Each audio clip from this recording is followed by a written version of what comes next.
Good evening, dear listeners. Welcome to this tranquil space, where the gentle embrace of history meets the soothing rhythms of relaxation. Tonight, we invite you to settle in, perhaps in your most comfortable chair or snuggled beneath a soft blanket, as we embark on a journey through time, a journey that promises to be as calming as it is enlightening. As the world outside quiets down, let us turn our attention to a rather unique aspect of history that may not often find its way into the spotlight: the Byzantine imperial laundry inspection and approval protocols. Yes, you heard that right. In this video, we will explore the meticulous and, some might say, tedious processes that govern the cleanliness and presentation of garments in the Byzantine Empire, an empire known for its opulence, artistry, and, perhaps surprisingly, its commitment to cleanliness. Imagine, if you will, the bustling streets of Constantinople, where merchants sold their wares and the scent of spices mingled with the salty breeze from the Bosporus. Within this vibrant tapestry of life, the care of clothing was not merely a matter of personal preference, it was a reflection of one's status, dignity, and adherence to societal norms. The Byzantine emperors, with their radiant robes and intricate adornments, were held to the highest standards of appearance, and thus, the protocols surrounding their laundry were both rigorous and fascinating.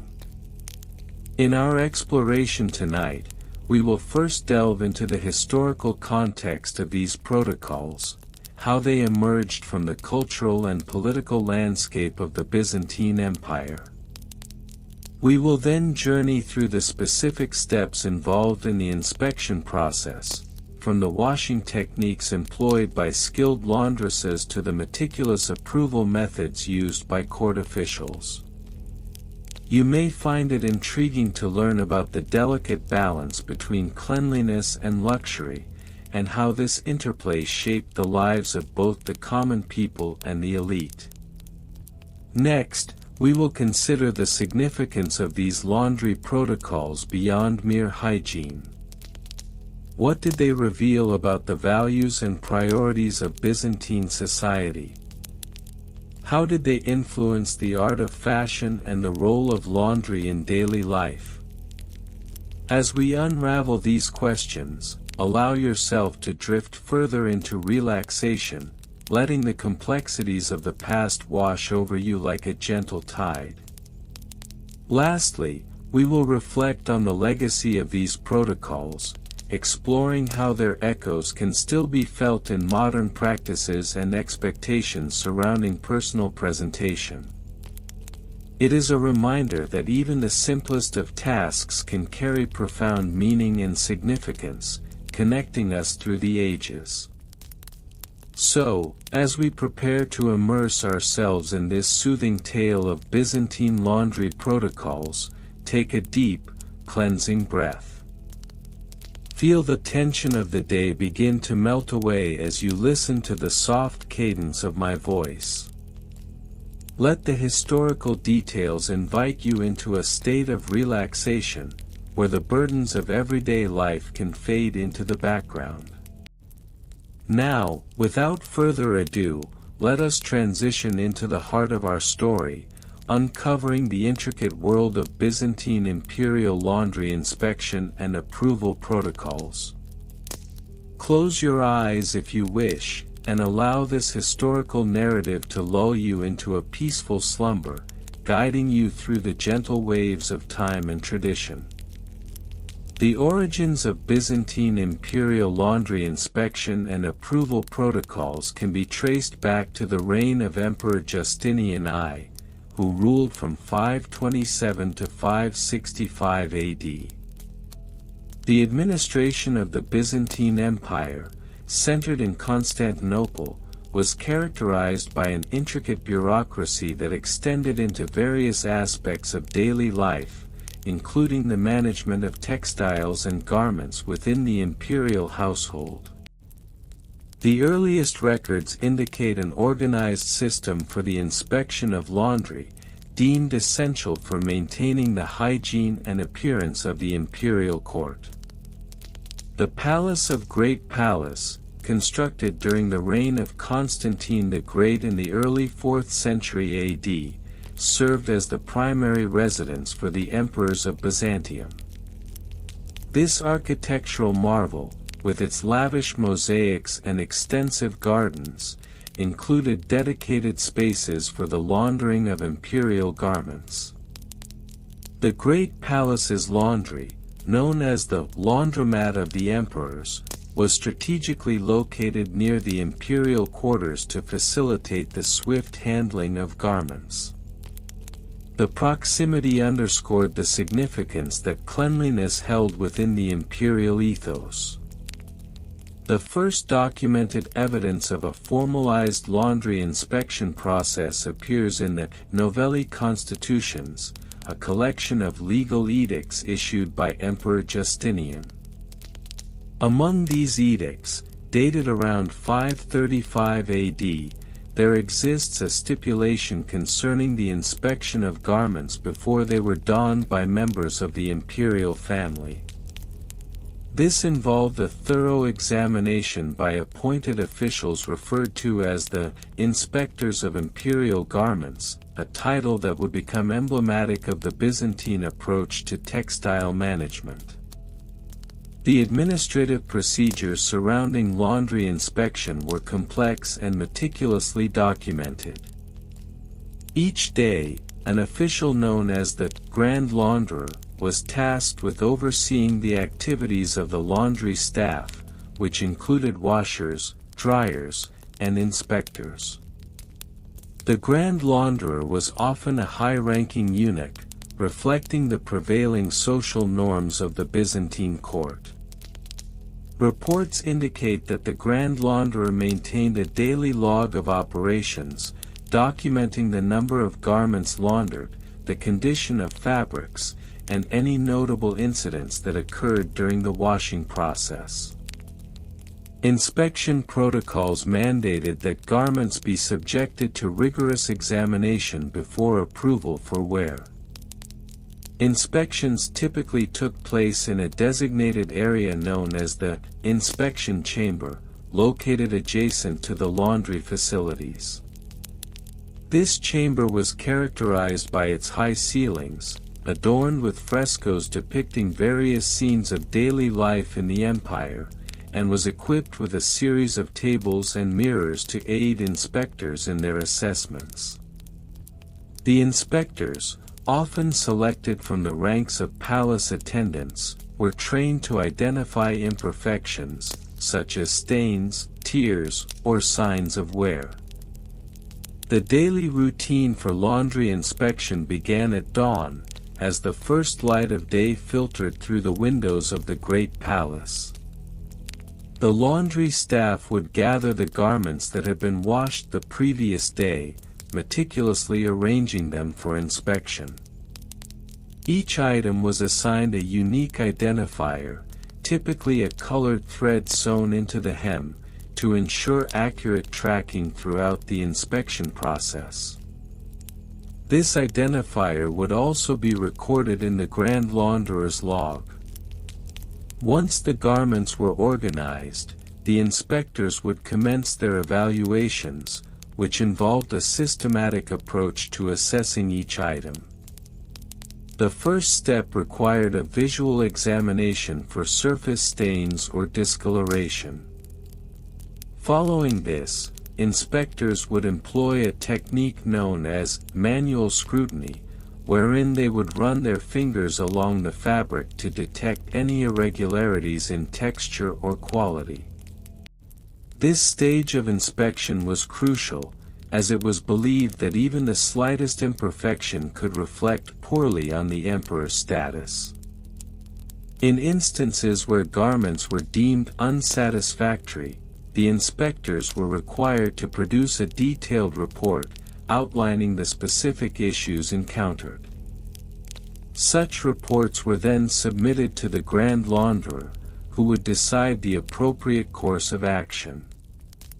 This could involve relaundering the item, repairing it, or, in more severe cases, discarding it altogether.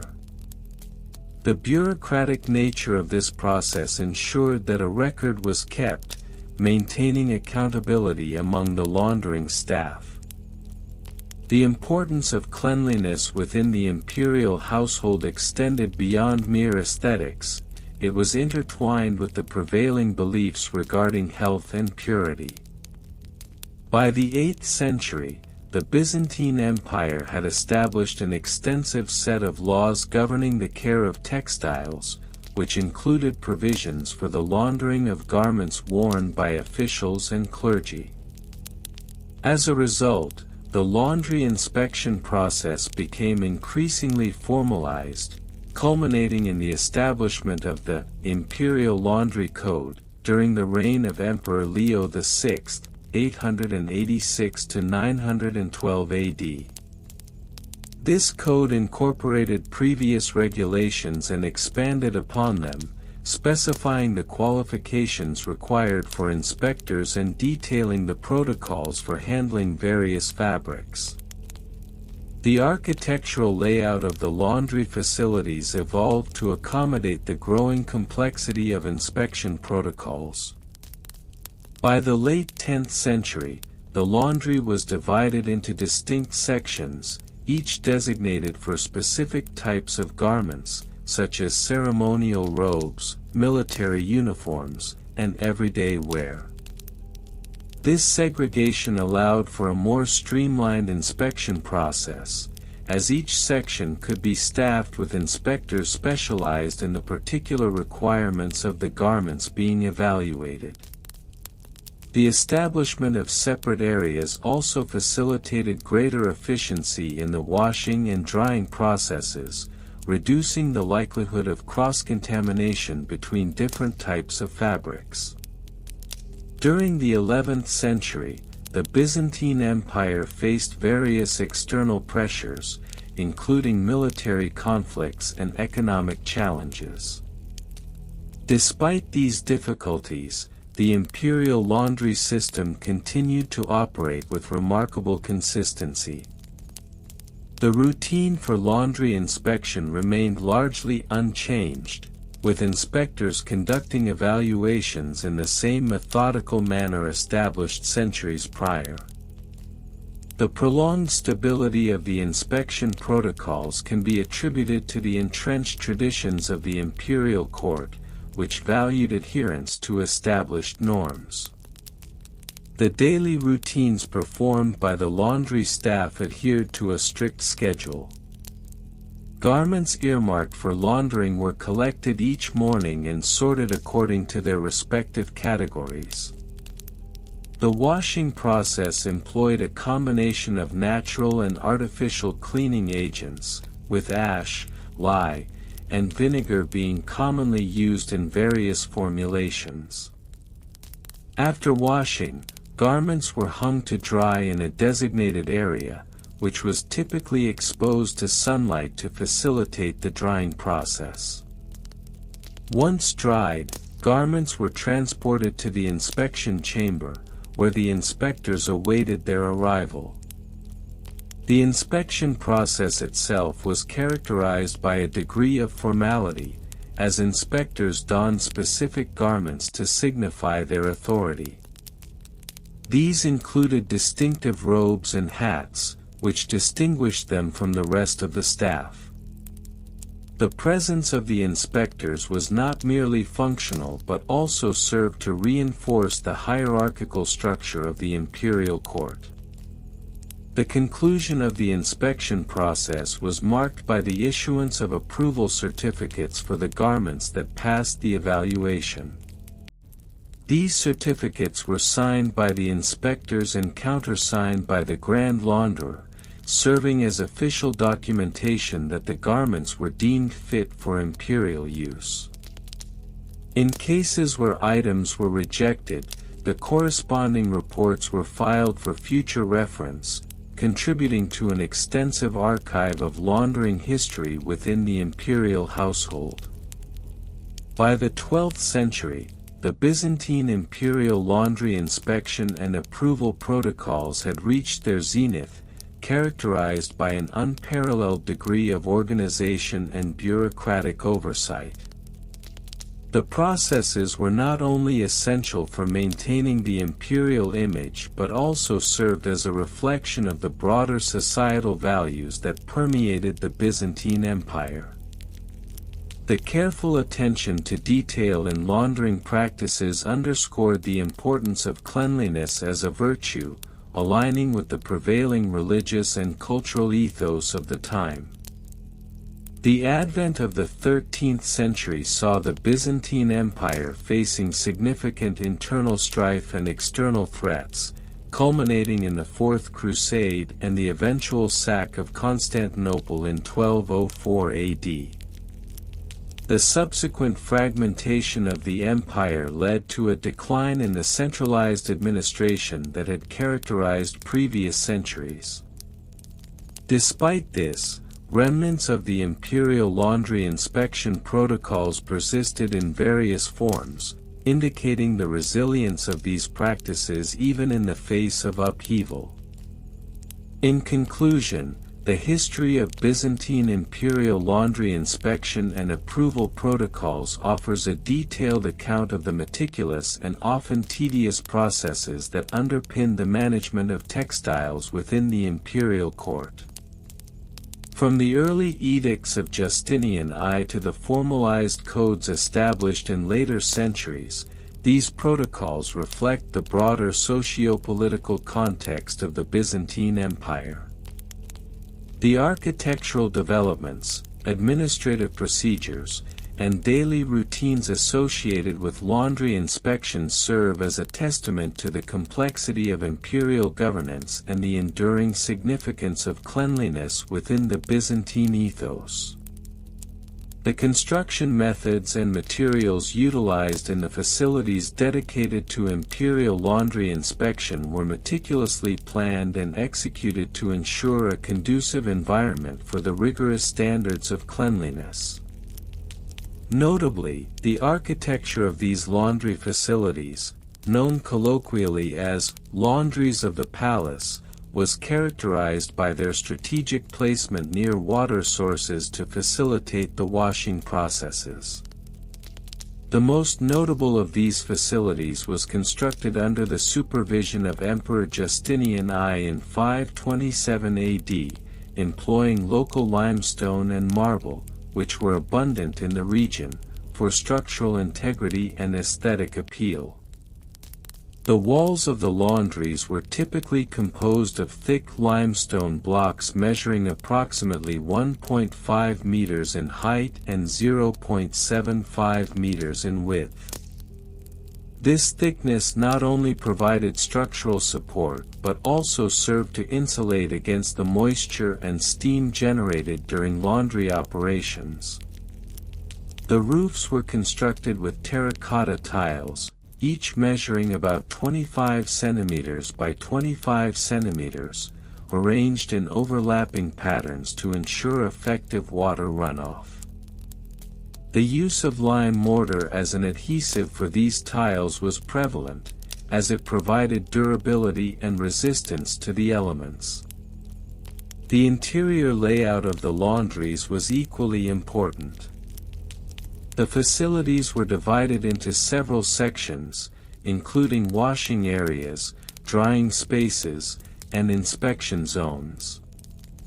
Each section was equipped with stone basins, typically rectangular, measuring 3 meters in length, 1 meter in width, and 0.5 meters in depth, which were used for soaking and washing the fabrics.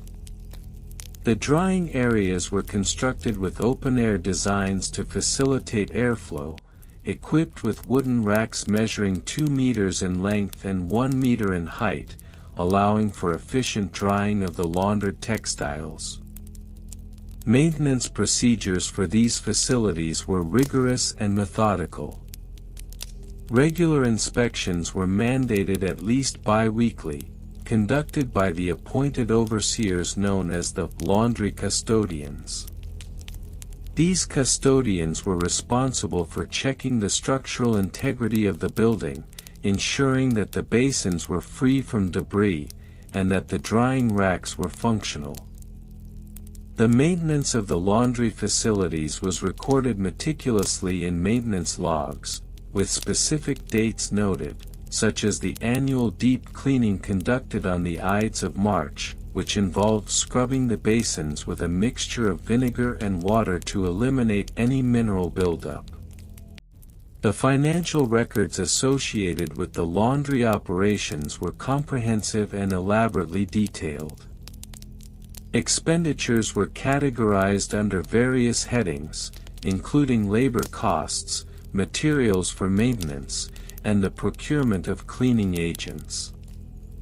For instance, in the year 603 AD, the total cost for linen cleaning operations was documented as 250 solidi, with labor constituting approximately 150 solidi, while the remaining amount was allocated for the purchase of soap, which was primarily made from olive oil and ashes, a common cleaning substance at the time. Personnel involved in the imperial laundry inspection were defined by specific roles and responsibilities. The chief inspector, known as the Magister Lavandorum, was appointed directly by the emperor and was tasked with overseeing all operations. This position required a deep understanding of fabric types and cleaning methods, as well as a keen attention to detail. Below the chief inspector were the inspectors, who were responsible for the daily examination of laundered items, ensuring they met the established standards of cleanliness and presentation. Each inspector was expected to be familiar with a range of textiles, including silk, wool, and linen, and to report any discrepancies or issues to the magister.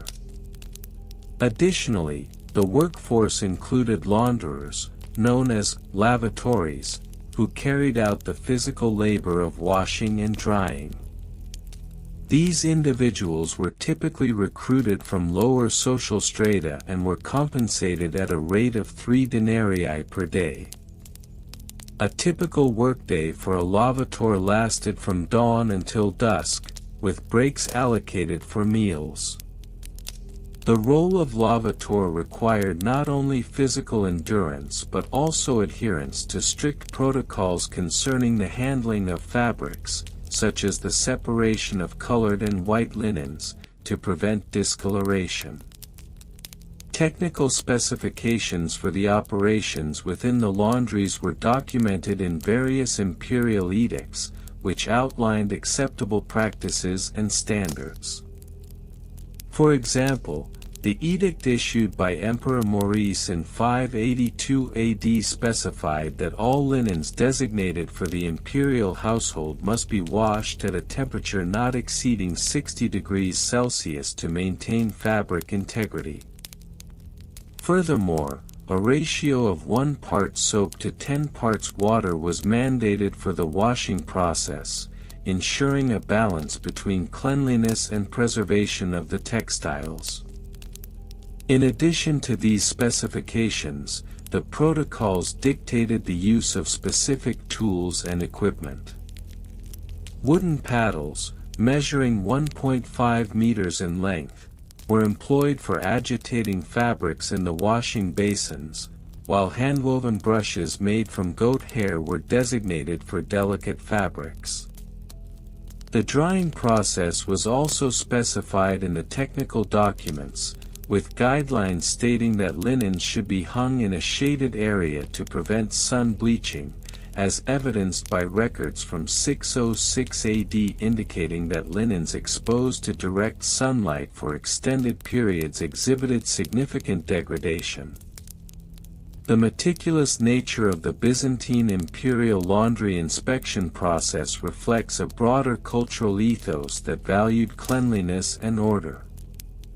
The labor-intensive procedures and detailed documentation serve as a crucial reminder of the intersection between daily life and imperial authority. Cleanliness was not merely a matter of hygiene, it was integral to the representation of imperial power and the maintenance of social order. In summary, the construction methods, maintenance procedures, financial records, personnel roles, and technical specifications pertaining to the Byzantine imperial laundry inspection and approval protocols illustrate a complex system that underscores the importance of cleanliness within the Byzantine Empire. Through the lens of such mundane activities, one can glean insights into the larger structures of governance, social hierarchy, and cultural values that characterized this historical period. The construction methods and materials utilized in the facilities dedicated to imperial laundry inspection were meticulously planned and executed to ensure a conducive environment for the rigorous standards of cleanliness. Notably, the architecture of these laundry facilities, known colloquially as laundries of the palace, was characterized by their strategic placement near water sources to facilitate the washing processes. The most notable of these facilities was constructed under the supervision of master architect Li Wei in 1723, during the reign of Emperor Kangxi of the Qing dynasty. This facility was situated near the banks of the Yellow River, allowing for a constant and abundant supply of fresh water, crucial for maintaining the high standards required by the imperial household. The construction itself was an architectural marvel of its time, featuring a series of interconnected buildings designed to optimize workflow and efficiency. The main laundry hall, where the bulk of washing was conducted, measured approximately 100 feet in length and 40 feet in width, with high ceilings that allowed steam to escape quickly while ensuring adequate ventilation. The walls were constructed using locally sourced limestone, which was both durable and easy to clean, while the floors were made of polished granite to withstand the constant flow of water and soap. This choice of materials also contributed to the hygienic environment necessary for the royal garments. In addition to the main hall, the facility included specialized areas for different types of fabrics and garments. For instance, there was a section dedicated specifically to silk, where the delicate fabric was washed using a unique process involving a mixture of rice water and natural, plant-based soaps. This section was not only equipped with softer washing basins but also featured lower water temperatures to prevent damage to the threads. To further illustrate the scale and importance of these facilities, one can look to the case study of the 1732 Great Laundry Inspection.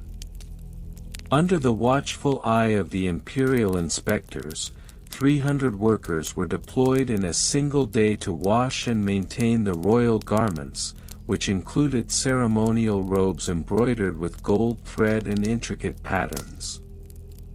This particular inspection required the use of 5,000 gallons of water and 250 pounds of soap, underscoring the level of resources dedicated to maintaining imperial cleanliness. The processes involved in the laundry were both labor-intensive and time-consuming. Garments were first sorted by material and color to prevent any potential damage or staining. After sorting, each item was meticulously checked for repairs, with skilled seamstresses on site to mend any tears or loose threads before washing. The washing process itself involved multiple stages: soaking, scrubbing, rinsing, and drying. Workers would often use wooden paddles to agitate the garments in large wooden troughs, ensuring that even the most stubborn dirt and stains were removed. Drying was equally important, especially for items made from delicate materials. The facility was equipped with an expansive drying yard, where garments were hung on bamboo poles under the sun. This method was preferred as it not only dried the fabric but also naturally bleached it, enhancing its appearance without the use of harsh chemicals. Historical records indicate that during peak seasons, as many as 1,200 garments could be processed in a single day, demonstrating the efficiency of the facility. Historically, the importance of cleanliness in imperial China cannot be overstated. The concept of cleanliness was deeply intertwined with notions of morality and virtue in Confucian philosophy, which held that a clean appearance reflected one's character and social status. This cultural backdrop provided the impetus for the establishment of such advanced laundry facilities. Furthermore, the Qing dynasty, known for its elaborate court ceremonies and rituals, necessitated an exceptional level of cleanliness to uphold the dignity of the imperial family. As the Qing dynasty progressed, advancements in laundry technology became evident. By the late 18th century, the introduction of newer materials like cotton and the development of more refined soap-making techniques enhanced the efficiency and effectiveness of the laundry process.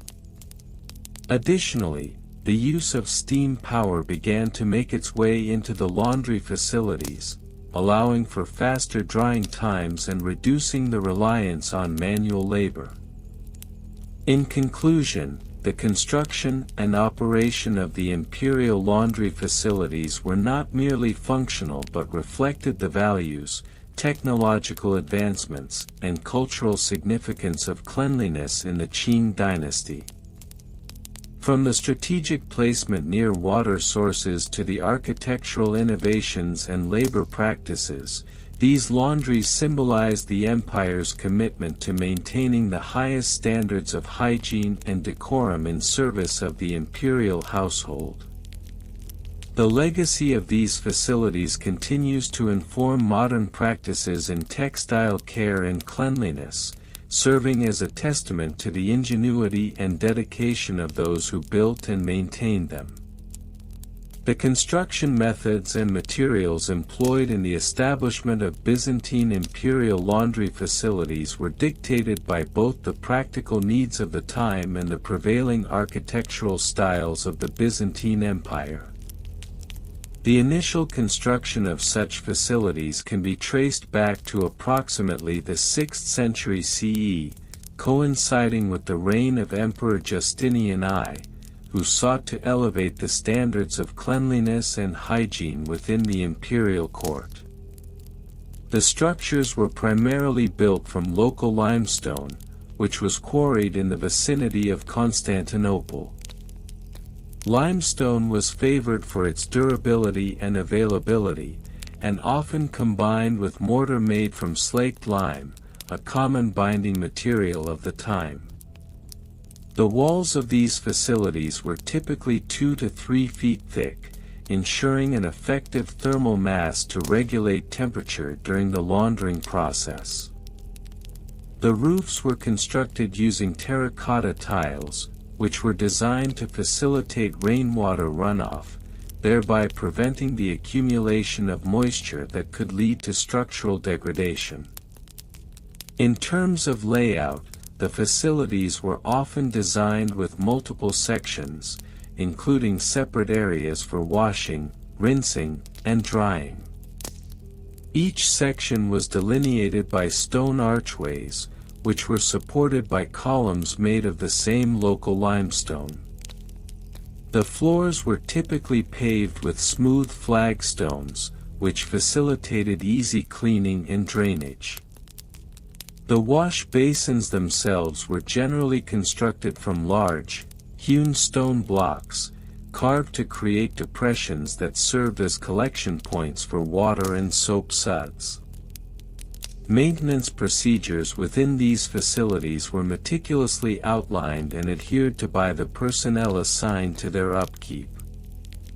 Regular inspections were mandated, occurring on a bi-weekly basis, to ensure that all equipment was functioning properly and that hygienic standards were maintained. Each inspection required the presence of a designated inspector, who was responsible for documenting the condition of the washing apparatus, the cleanliness of the work areas, and the adequacy of water supplies, which were often sourced from aqueducts built during the earlier imperial periods. The financial records and costs associated with the operation of these laundry facilities are well documented in the Byzantine fiscal archives, particularly during the reign of Emperor Alexios I Komnenos, 1081 to 1118 CE. The annual budget allocated for the maintenance of the imperial laundry facilities averaged approximately 1,200 hyperpora, a substantial sum that highlighted the importance of cleanliness in the imperial court. These records also indicate that the costs were divided into several categories, including labor, materials, and overhead such as maintenance of the water supply system.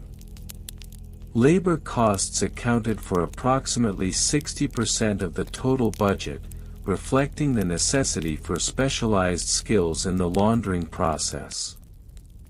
Workers were often recruited from various regions, with many skilled in the art of textile care. The role of the head laundress, known as the archilaundress, was particularly significant, as this individual was responsible for overseeing the entire washing operation, ensuring that protocols were followed meticulously. The archilaundress typically held the position for a minimum of 5 years, indicating a level of expertise and continuity within the workforce. Job descriptions for personnel in the Byzantine imperial laundry were clearly outlined, with specific roles assigned to ensure efficiency. The archilaundress would supervise a team of approximately 10 to 15 laundresses, who were tasked with the various stages of the washing process. Each laundress was responsible for a particular task.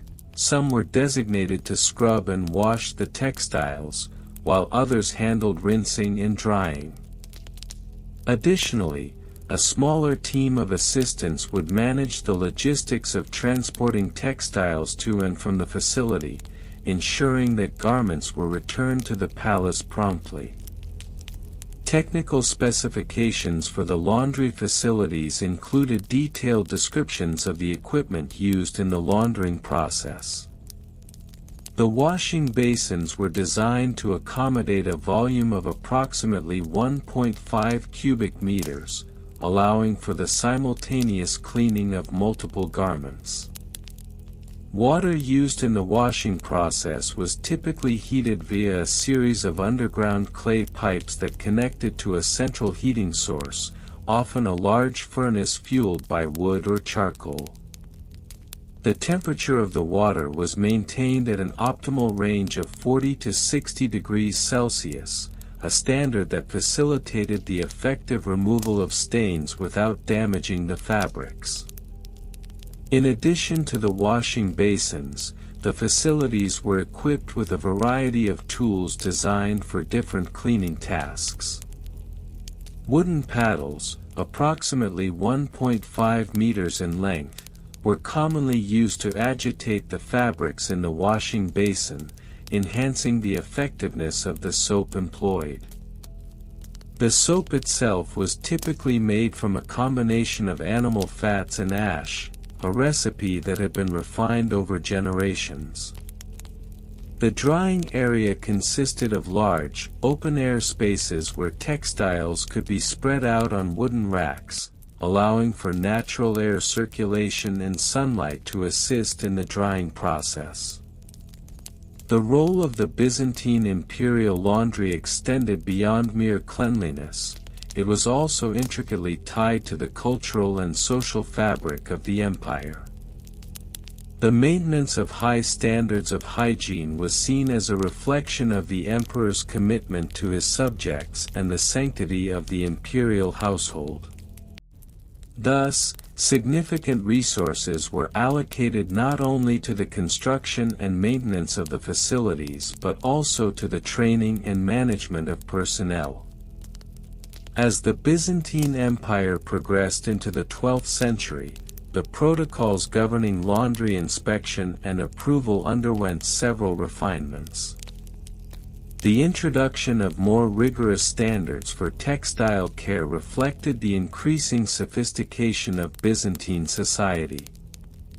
The implementation of these protocols often required the establishment of a formalized inspection committee, composed of members from the imperial staff, tasked with ensuring compliance with the established guidelines. The inspection process itself was methodical, often taking several days to complete. Each item of clothing was meticulously examined for cleanliness, structural integrity, and adherence to the emperor's standards for presentation. Reports generated from these inspections were recorded in a ledger, detailing any deficiencies and the subsequent corrective actions taken. Such diligence in documentation ensured a historical record of the laundering practices and the standards upheld during each administration. In conclusion, the Byzantine imperial laundry facilities represented a microcosm of the empire's broader commitment to cleanliness, order, and efficiency. Through careful consideration of construction methods and materials, rigorous maintenance procedures, detailed financial records, and clearly defined personnel roles, the Byzantine Empire established a model of textile care that would influence generations to come. The technical specifications of the laundry operations, coupled with a steadfast dedication to cleanliness, served as a testament to the empire's ingenuity and attention to detail, solidifying the role of laundry inspection and approval protocols as an essential aspect of imperial life. The legacy of these practices continues to resonate in modern textile care, highlighting the enduring impact of Byzantine innovations in the field of cleanliness and hygiene. The construction methods and materials utilized in the Byzantine imperial laundry facilities were reflective of the architectural and engineering practices of the era. The earliest known imperial laundry was constructed during the reign of Emperor Justinian I, 527 to 565 CE, within the Great Palace of Constantinople. This facility featured walls made of large, hewn limestone blocks, which measured approximately 1.5 meters in height and 0.5 meters in width. The choice of limestone was significant due to its durability and the ease of maintenance, essential for a facility that would seek constant use. The roofs were typically vaulted, employing Roman arch techniques, which provided a natural drainage system for the runoff from the laundry processes. Evidence suggests that the roofs were covered with terracotta tiles, each measuring roughly 30 centimeters by 30 centimeters, arranged in an overlapping pattern to ensure water tightness. The interior layout included multiple basins for washing and rinsing garments, constructed of locally sourced marble, which not only added aesthetic appeal but also facilitated the scrubbing process due to its smooth surface. In terms of maintenance procedures, the laundry facilities were subject to rigorous inspections, typically occurring on a bi-weekly basis. These inspections were conducted by appointed officials known as the episkopos of laundry, whose responsibilities included ensuring the cleanliness of the premises and the condition of the equipment. Any findings of neglect resulted in immediate rectification orders. For example, records from 642 CE indicate that a significant overhaul of the laundry was necessary due to the accumulation of grime in the washing basins, necessitating a comprehensive cleaning that involved the draining and scrubbing of the marble surfaces with a mixture of vinegar and water. Financial records from the same period reveal the costs associated with the operation of the imperial laundry.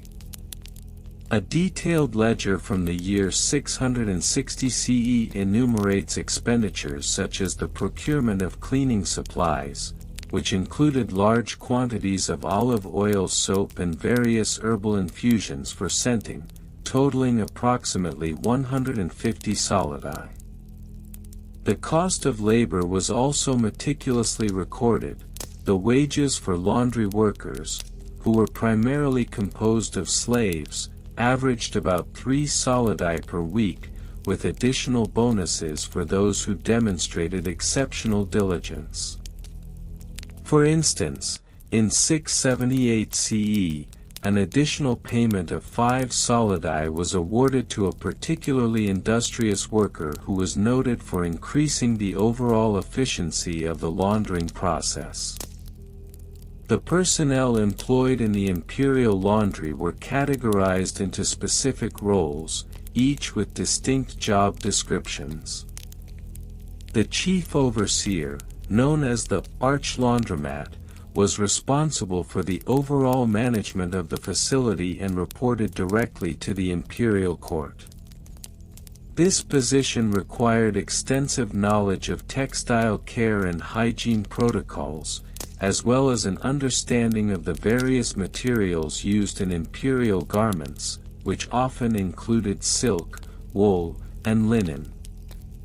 Under the arch-laundromat were the laundresses, tasked with the physical act of washing and drying the garments. Each laundress typically managed a specific type of fabric. For instance, those handling silk were required to have training in the delicate treatment of the material to avoid damage. Additionally, there were specialized roles such as the scent distiller, whose job involved creating fragrant infusions for use in the laundry processes. This position was often held by individuals with knowledge of botany, as they needed to understand the properties of various herbs and flowers. The scent distiller would often work closely with the herb gatherers, who sourced the necessary plants from the imperial gardens and surrounding regions, ensuring that only the finest materials were used. Technical specifications of the laundering equipment were often documented in imperial records, illustrating the engineering advancements of the time. The washing basins, for example, were typically rectangular in shape, measuring approximately 2 meters in length and 1 meter in width, with a depth of 0.5 meters. Water was heated in large cauldrons made of bronze, which held up to 100 liters of liquid and were fitted with wooden handles for ease of transport.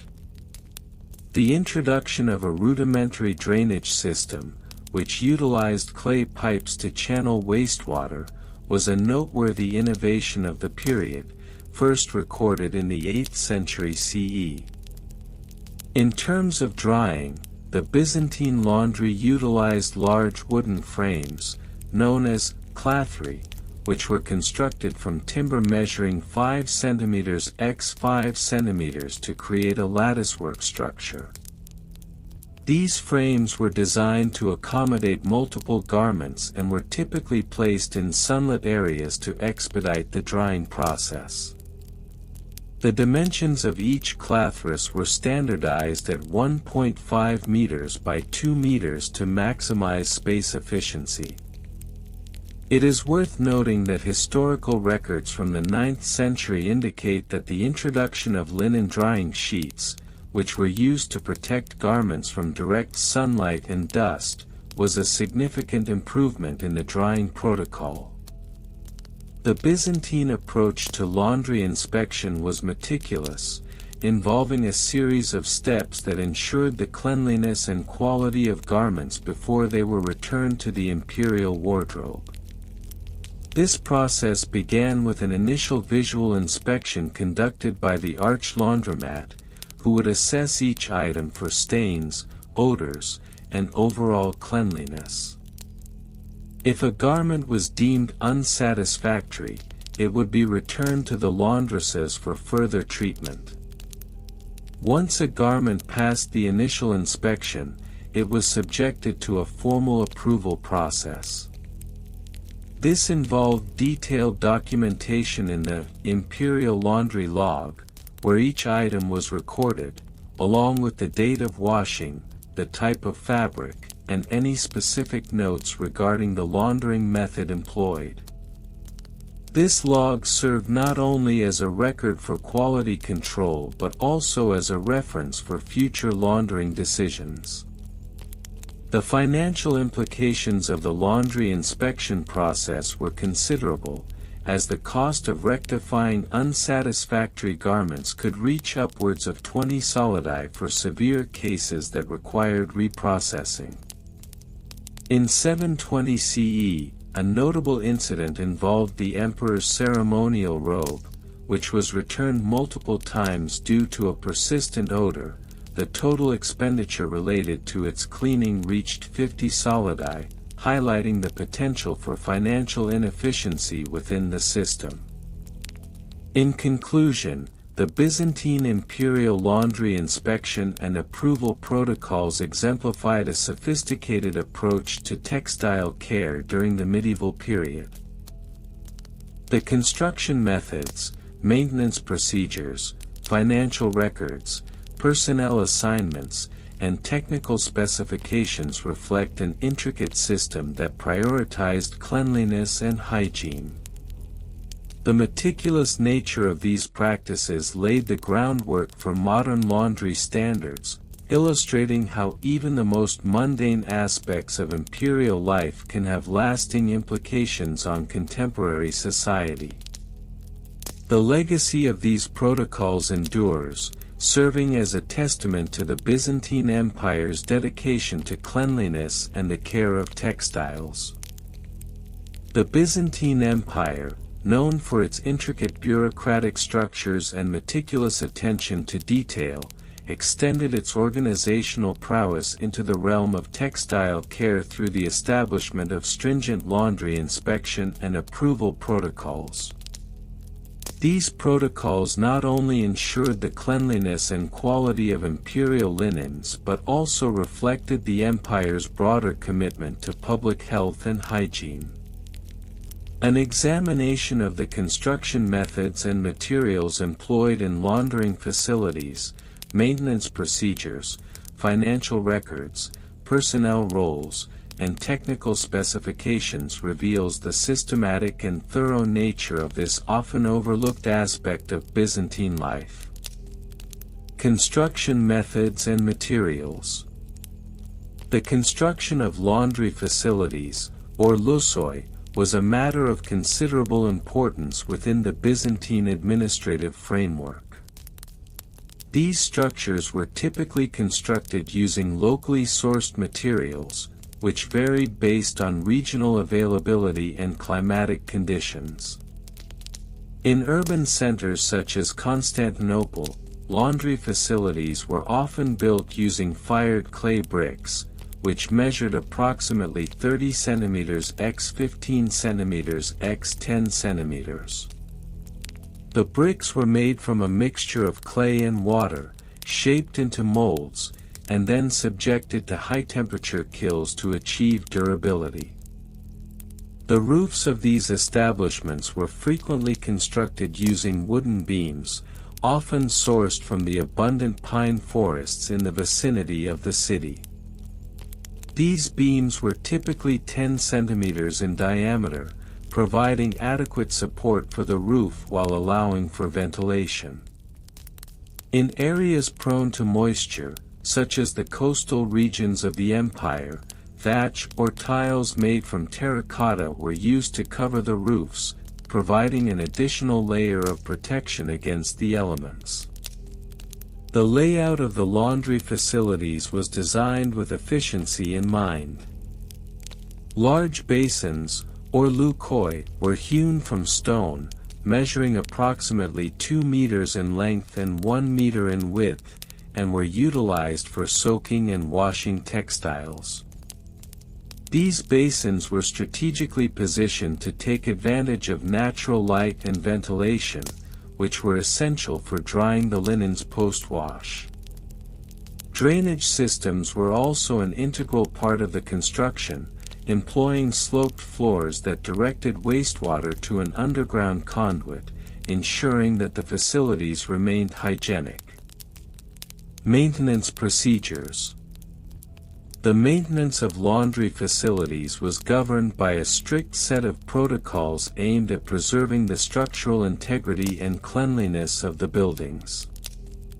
Regular inspections were mandated, often occurring on a bi-weekly basis, wherein appointed officials would assess the condition of the facilities. These officials, known as episkopoi, were tasked with ensuring that the basins were free from sediment and that drainage systems were functioning properly. Any signs of leakage or structural damage had to be reported immediately, with repairs initiated within a fortnight period. In terms of cleaning, a comprehensive regimen was implemented. Each facility employed a staff of workers known as lorotes, who were responsible for scrubbing the basins using a mixture of water and natural abrasives such as crushed pumice stone. This cleaning process was usually conducted at the end of each week, taking approximately 3 hours to complete. The lorotes were also responsible for disinfecting the facilities using vinegar or herbal solutions, a practice that became more pronounced during periods of pestilence, specifically noted during the Antonine Plague of 165 CE. The importance of maintaining a clean and functional laundry facility cannot be overstated, as it directly impacted the quality of the imperial linens. Cleanliness was not merely a matter of aesthetics, it was integral to the overall health of the imperial household and the dignity of the empire. Financial records and costs. The financial implications of the Byzantine imperial laundry operations were meticulously documented. Financial records, preserved in the archives of the Byzantine state, reveal that the annual budget allocated for laundry facilities varied considerably over the centuries, largely due to fluctuations in economic stability and taxation policies. In the year 532 CE, the total expenditure for maintaining laundry facilities in Constantinople was recorded at approximately 1,200 solidi, a significant sum reflecting the empire's commitment to textile care. Cost breakdowns provide further insight into the financial operations. For instance, the hiring of lorotes accounted for approximately 50% of the total costs, with individual wages averaging around 3 solidi per month. Materials for construction and repair typically consumed an additional 30% of the budget, while supplies such as vinegar and pumice stone constituted the remaining 20%.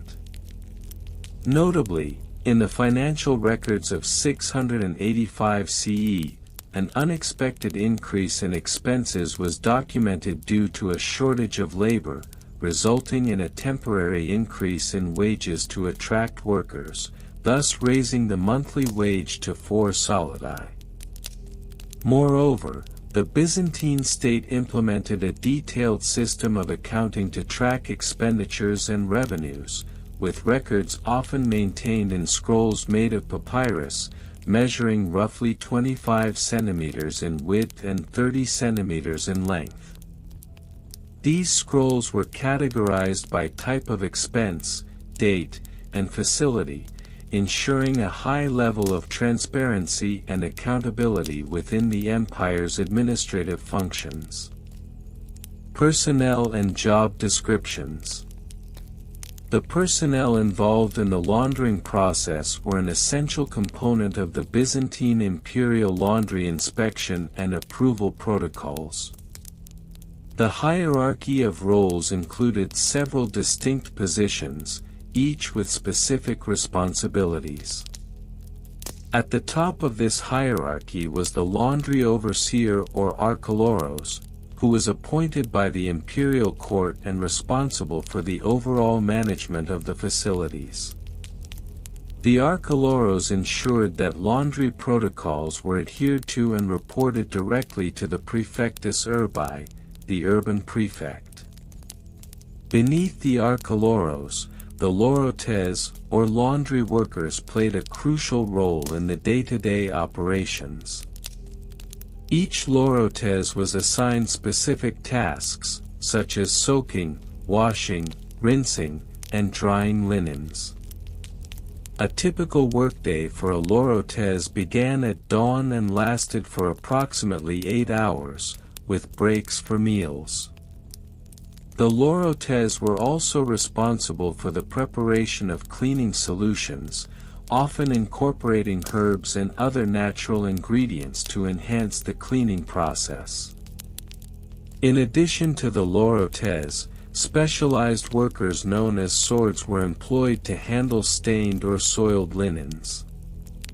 Their role was crucial, as they were trained to identify fabric types and apply appropriate cleaning methods.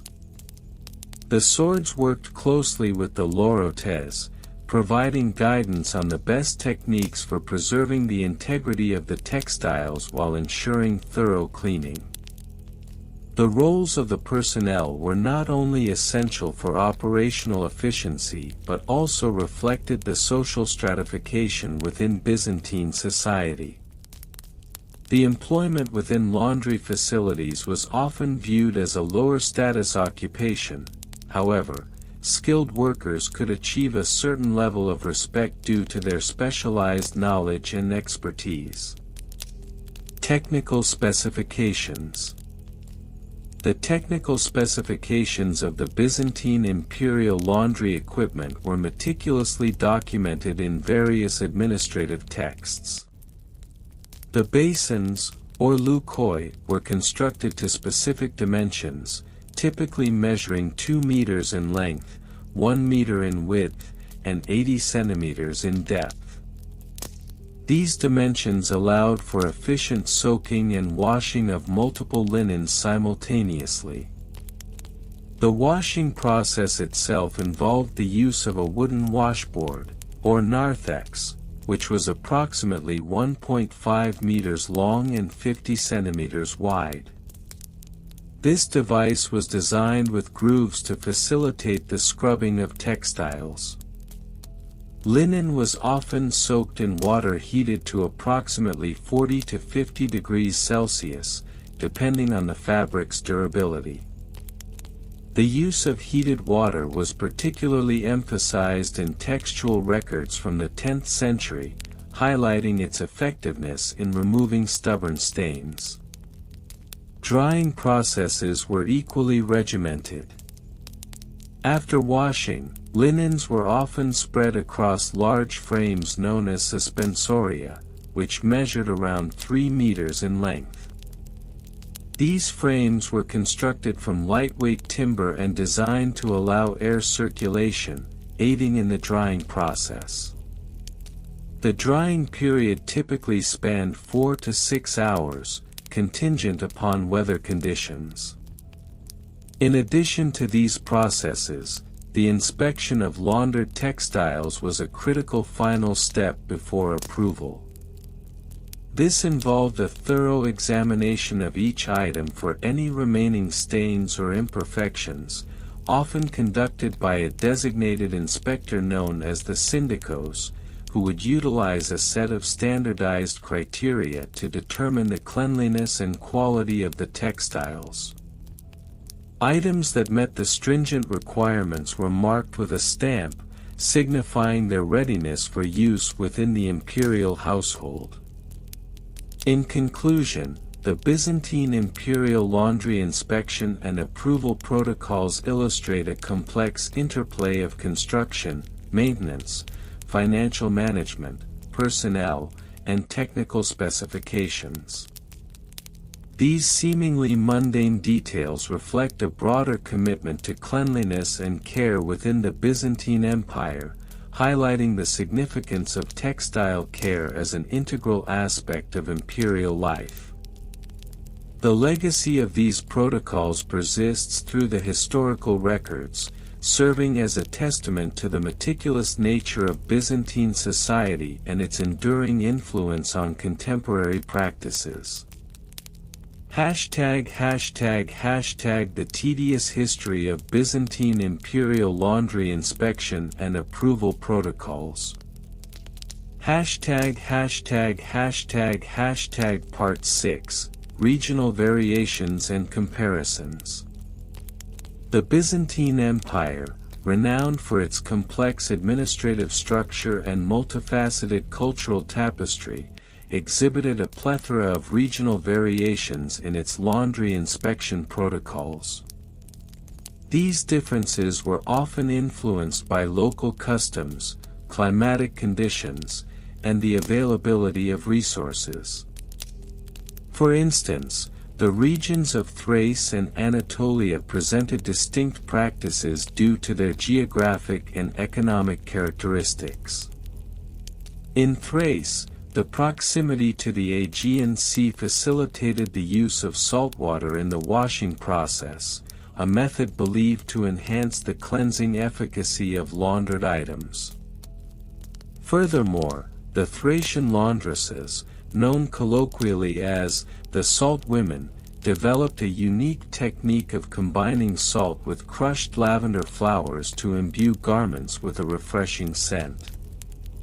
This practice, while seemingly trivial, had implications for the approval process, as garments scented with lavender were often perceived as more desirable and thus subjected to less stringent inspection. Contrastingly, in the arid landscapes of Anatolia, where freshwater sources were limited, the regional laundry practices leaned heavily on the use of natural soaps made from olive oil and ash. The lack of abundant water necessitated a more rigorous focus on the drying process, often conducted in open-air courtyards. This regional necessity gave rise to the sun protocols, which mandated that all garments be sun-dried for a minimum of 5 hours to ensure proper sanitation.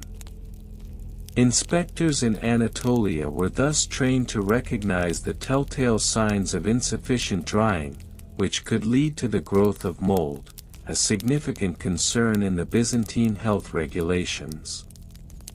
Comparisons can also be drawn with the laundry practices of the western provinces, where the influence of the Roman legacy persisted.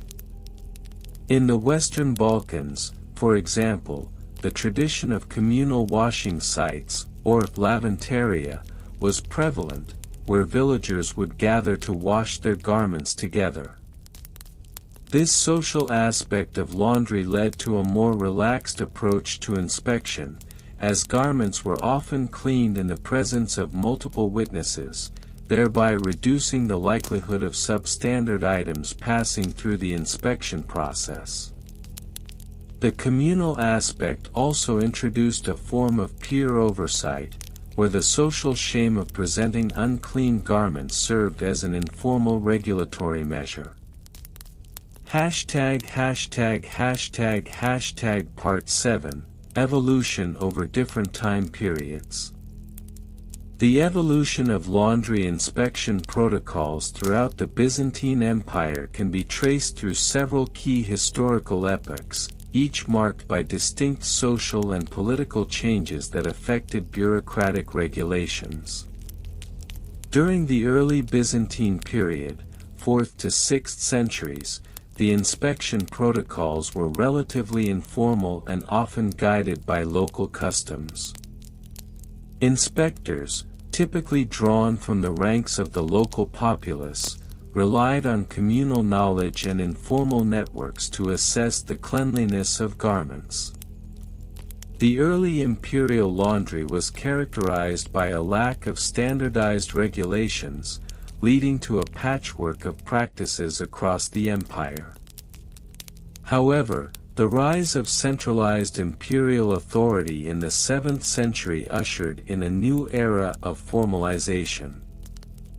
The establishment of the Imperial Laundry Office in Constantinople in 685 AD marked a significant turning point. This office was tasked with standardizing inspection protocols across various provinces, leading to the development of an extensive bureaucratic framework. Manuals detailing acceptable practices were distributed to provincial inspectors, establishing criteria for garment cleanliness that included specific measurements for dirt accumulation and the presence of odors. The 10th century saw further refinement, particularly under the rule of Emperor Basil II, 976-1025. During this period, the inspection process became increasingly meticulous, with the introduction of multi-tiered inspections. Garments were subjected to preliminary checks at the local level before being sent to the central office for final approval. Inspectors were required to maintain detailed logs of their findings, which were then reviewed by a board of senior officials. This period marked the height of bureaucratic complexity in laundry inspections, with an ever-increasing emphasis on accountability. The decline of the Byzantine Empire in the late 13th century brought about a regression in laundry inspection protocols. As administrative resources dwindled and central authority weakened, many local inspectors reverted to more informal practices reminiscent of the early Byzantine period. The once detailed records fell into disarray, and regional variations re-emerged as authority fragmented. The protocols, though still in place, became increasingly unenforceable, leading to a decline in overall garment cleanliness and an eventual shift in public perception regarding laundry services. Part 8 Bureaucratic Regulations and Laws. The Byzantine Empire was characterized by its extensive bureaucratic regulations governing not only laundry inspections but also myriad aspects of daily life. The regulations surrounding laundry inspections were codified in various legal texts, notably the Basilica, which served as a comprehensive collection of laws and administrative procedures. One of the key regulations stipulated that all laundresses must be licensed by the imperial authorities. The licensing process required applicants to submit to a rigorous examination that assessed their knowledge of washing techniques, hygiene standards, and inspection protocols. Those who passed were issued a certificate of approval, which they were required to display prominently at their place of business. Moreover, the regulations mandated that all laundry facilities maintain a clean and organized environment. Inspectors were empowered to impose fines on laundresses who failed to comply with cleanliness standards. Failure to remedy such deficiencies could result in the revocation of the license, effectively placing the laundress's livelihood in jeopardy. Another significant regulation was the three-wash rule, requiring that all garments destined for imperial use be washed at least 3 times before approval. This rule was instituted to mitigate the risks associated with the transmission of diseases, particularly during periods of epidemic outbreaks. Inspectors were trained to identify the various stages of washing, and they were required to document the frequency of washes in their inspection reports. The Byzantine legal framework also included provisions for the handling of complaints regarding laundry services. Citizens could formally lodge grievances against laundresses who failed to meet the established standards. The complaints were recorded in a public ledger, and laundresses found guilty of repeated infractions faced increased scrutiny and potential legal action. This system of accountability served as both a deterrent and an incentive for laundresses to adhere to the established protocols. Part 9, Supply Chain and Logistics. The logistics of laundry inspection and approval in the Byzantine Empire were intricately linked to the broader supply chain of textiles and cleaning materials. The procurement of raw materials, such as soaps and washing implements, played a critical role in the efficiency of laundry operations. Soaps were predominantly made from locally sourced olive oil, which was widely cultivated across the empire. The production and distribution of this essential cleaning agent were governed by a series of regulations that ensured quality control. Local soap makers were required to submit samples of their products for imperial inspection before being permitted to sell them to laundresses. This rigorous oversight ensured that only high-quality soaps were used in the laundering process, thereby aligning with the empire's standards for cleanliness. The logistics of transporting soiled garments to designated laundry facilities also posed significant challenges. In urban centers such as Constantinople, a complex network of porters, known as laundry bearers, was established to facilitate the movement of garments. These individuals were trained to handle textiles with care, often using specialized baskets designed to maintain the integrity of the garments during transport. To ensure timely inspections, laundry facilities were strategically located near major thoroughfares and marketplaces, allowing for quick access by inspectors. The coordination of laundry operations often necessitated the involvement of local guilds, which played a pivotal role in streamlining logistics. Guild members were responsible for organizing the flow of garments and supplies, as well as coordinating inspection schedules with imperial officials. In rural areas, where access to centralized laundry facilities was limited, local laundresses often relied on a communal approach to laundering. This system entailed pooling resources and sharing both labor and materials, thereby fostering a sense of community. While this informal system often led to variations in inspection quality, it also created a network of mutual accountability among laundresses, as the reputation of one could significantly impact the others. Part 10, Record-Keeping Methods. The meticulous nature of Byzantine bureaucracy extended to the record-keeping methods employed in the laundry inspection process. Inspectors were required to maintain detailed logs of their inspections, which served both administrative and legal purposes. Records were generally kept in large bound volumes known as inspection ledgers, where each entry included the date of inspection, the names of the laundresses, and a detailed account of the items inspected. This documentation often featured a standardized format that included checkboxes for various cleanliness criteria, such as free of odor, properly dried, and no visible dirt. These ledgers were critical for maintaining accountability and transparency within the inspection system.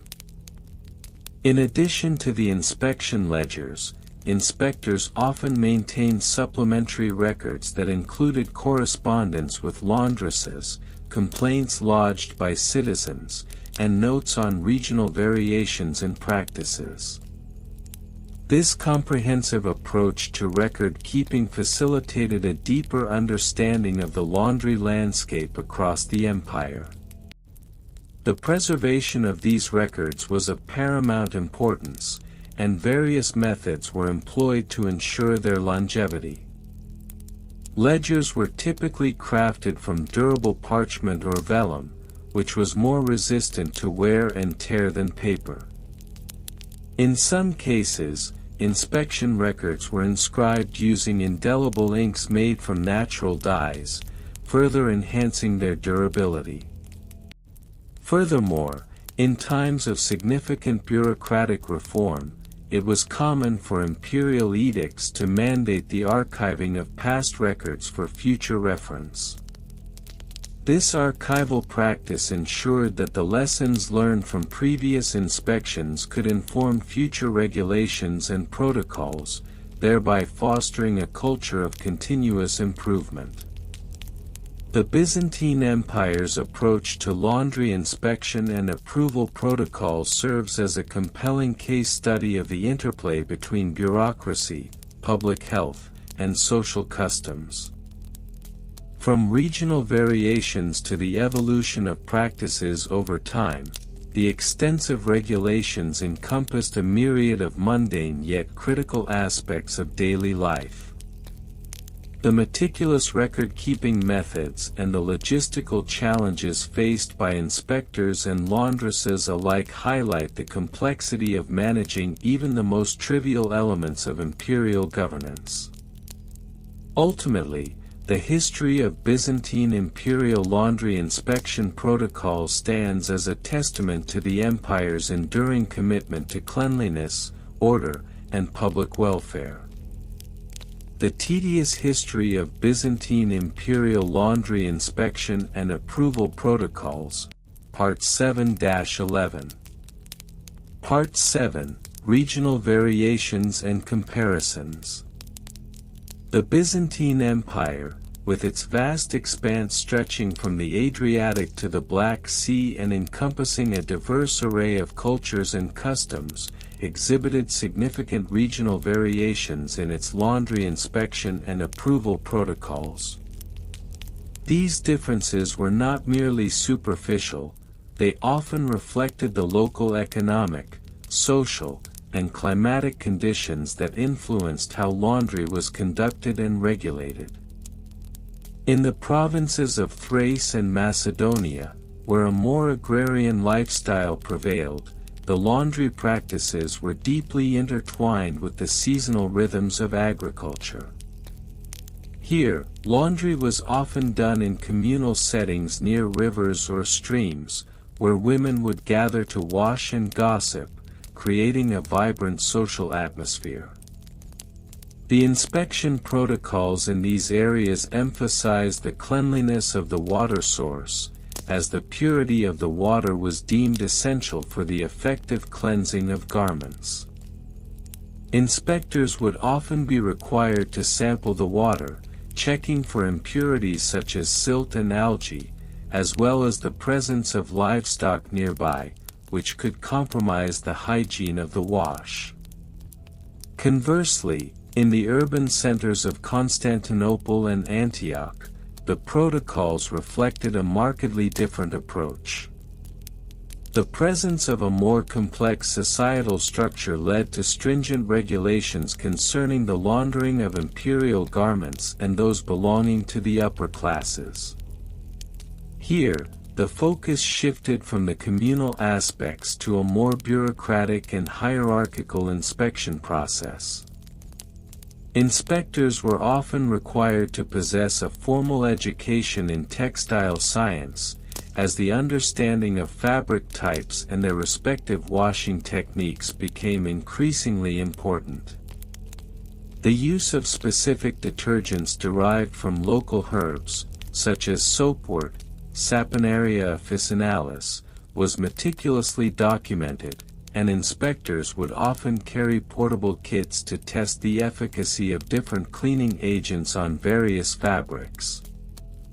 In the southern provinces, such as Cilicia and Syria, inspections were complicated by the trade routes that introduced foreign fabrics and laundering techniques. The influx of silks and cottons from the east necessitated new standards of inspection, as these materials required specialized care. Regional inspectors adapted their protocols to include the testing of dyes and the stability of fabric under various washing conditions, thus ensuring that the luxurious garments did not lose their sheen or structural integrity during laundering. Part 8: Evolution over different time periods. The evolution of Byzantine laundry inspection protocols can be traced through a series of distinct phases, each corresponding to broader socio-political changes within the empire. In the early Byzantine period, particularly during the reign of Emperor Justinian I, 527 to 565 AD, the protocols were rudimentary at best. The vast majority of laundry was handled by slaves or lower-class laborers, and the concept of formal inspection was largely absent. This lack of regulation often led to disputes over lost or damaged garments, which were sometimes adjudicated in local courts. As the empire progressed into the Middle Byzantine period, 843–1204 AD, a pivotal shift occurred. The establishment of the Comnenian dynasty heralded a period of renewed interest in bureaucratic efficiency. Under Emperor Alexios I Komnenos, 1081–1118 AD, the laundry inspection protocols were codified into a more structured system. Inspectors were appointed from the ranks of the bureaucracy and given specific titles, such as laundrites, which denoted their role in the inspection hierarchy. This period saw the introduction of detailed manuals outlining acceptable practices, including the allowed frequency of inspections and the penalties for non-compliance. The late Byzantine period, 1204 to 1453 AD, witnessed further refinements as the empire faced increasing external pressures. The Fourth Crusade and subsequent fragmentation of the empire led to a more desperate need for standardization and efficiency in all areas, including laundry. Inspectors were now required to maintain detailed logs of inspections, citing specifics about the types of fabrics and the outcomes of each inspection. This bureaucratic evolution illustrated a broader trend within the empire, where the emphasis on documentation and record-keeping became paramount as a means of asserting control and accountability in an increasingly chaotic environment. Part 9: Bureaucratic Regulations and Laws. The Byzantine state was characterized by an intricate web of bureaucratic regulations that governed nearly every aspect of daily life, including the laundry inspection protocols. Various laws and decrees were enacted to formalize the role of inspectors and delineate their responsibilities. Among the most notable legal texts was the Ecloga, a legal code established in the 8th century, which included provisions relevant to laundry practices. One of the significant regulations mandated that all laundry establishments must be registered with the local magistrate. This registration process was essential for ensuring that inspectors could effectively oversee operations and enforce compliance with established standards. The criteria for registration included the size of the washing area, the cleanliness of the water source, and the availability of tools necessary for effective laundering. Failure to register often resulted in severe penalties, including fines and, in extreme cases, the confiscation of laundering equipment. Additionally, inspectors were required to conduct inspections at least once every lunar month, with additional checks mandated during peak laundering seasons, such as before major religious festivals. Inspectors were tasked with ensuring that proper laundering techniques were employed, which included the separation of garments by fabric type and color. The use of communal washing areas, while socially beneficial, posed potential risks of color bleeding and fabric damage. Thus, the regulations stipulated strict adherence to these protocols to mitigate such risks. The bureaucratic structure also allowed for the establishment of various inspectorate ranks, each with increasing levels of responsibility. Junior inspectors were often tasked with routine checks, while senior inspectors were charged with overseeing the entire process, ensuring compliance with both local and imperial regulations. The senior inspectors were also responsible for liaising with the imperial court, providing reports on the overall state of laundry practices throughout the empire. Part 10: Supply Chain and Logistics. The logistics of laundry operations within the Byzantine Empire were complex and multifaceted, involving a supply chain that spanned various regions and encompassed a wide range of resources. At the heart of this supply chain were the essential components required for effective laundering: water, detergent, and skilled labor. Water sources were critical to the laundering process, and inspectors often assessed the accessibility and quality of local water supplies. In urban areas, the establishment of aqueducts facilitated the transport of clean water to laundry facilities, making the inspection of these infrastructures a vital aspect of the laundry inspection protocol. Inspectors frequently collaborated with local water authorities to ensure the sustainability of water sources. This collaboration often extended to managing seasonal fluctuations in water supply, especially during drought periods. Detergents used in laundry processes were derived from both local flora and trade. The Byzantine Empire's extensive trade networks allowed for the importation of exotic cleaning agents, such as imported soap from the Levant. Local inspectors were responsible for maintaining records of which detergents were used, as well as their origins, in order to evaluate the effectiveness and safety of these substances. The use of herbal mixtures, combined with local soap-making techniques, became common, and inspectors often tested these mixtures for their cleansing efficacy during inspections. The labor force responsible for laundering was also a critical component of the supply chain.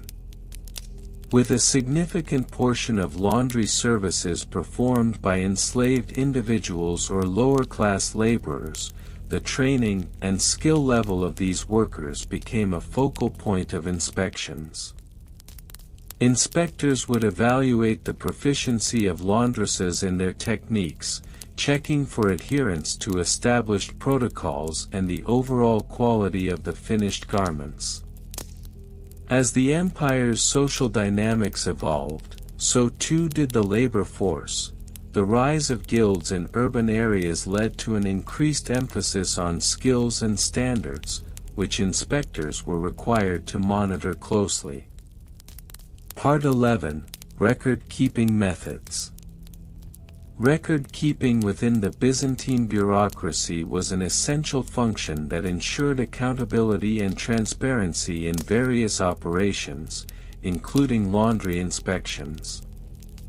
The methods employed for record-keeping were often elaborate and reflected the empire's commitment to meticulous administration. At the core of the record-keeping process was the logbook, a bound manuscript in which inspectors meticulously documented the details of each inspection. These logbooks included not only the date and location of the inspection but also the names of the laundresses, the types of fabrics processed, and the outcomes of the inspections, whether garments passed or failed to meet the standards set forth by the established regulations. Each entry was often accompanied by remarks regarding any deviations from protocol, providing a comprehensive overview of the state of laundry operations within a specific jurisdiction. In addition to the logbooks, inspectors were also required to maintain separate files for correspondence with the imperial court. This correspondence often included requests for clarification on regulations or appeals regarding inspections that had resulted in penalties. The preservation of such documents was crucial for maintaining a historical record of compliance and the evolution of inspection protocols over time. The use of seals and signatures was another important aspect of record keeping.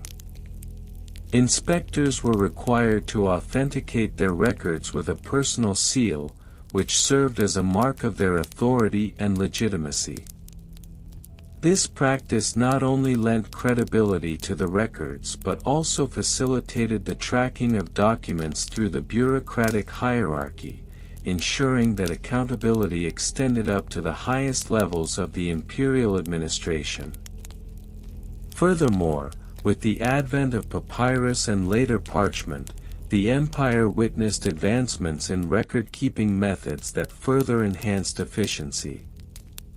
The introduction of standardized templates for inspection reports allowed for uniformity in documentation, which was vital for maintaining a cohesive bureaucratic system across the diverse regions of the empire. In summary, the Byzantine imperial laundry inspection and approval protocols reveal a complex and multifaceted system that evolved over centuries, shaped by regional variations, bureaucratic regulations, logistics, and meticulous record-keeping. As the empire grappled with internal and external challenges, these protocols not only served to maintain standards of cleanliness and hygiene but also reflected broader societal values and the intricate dynamics of imperial governance.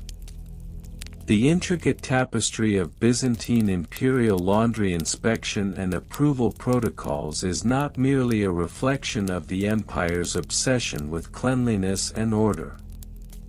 It is also a profound commentary on the regional variations and comparisons that emerged throughout the vast geographic expanse of the Byzantine Empire, which spanned from the Balkans to Anatolia and beyond. These differences were not merely superficial, they were deeply embedded in the cultural, economic, and environmental contexts of each region, leading to distinct practices and regulations surrounding the laundering of imperial garments.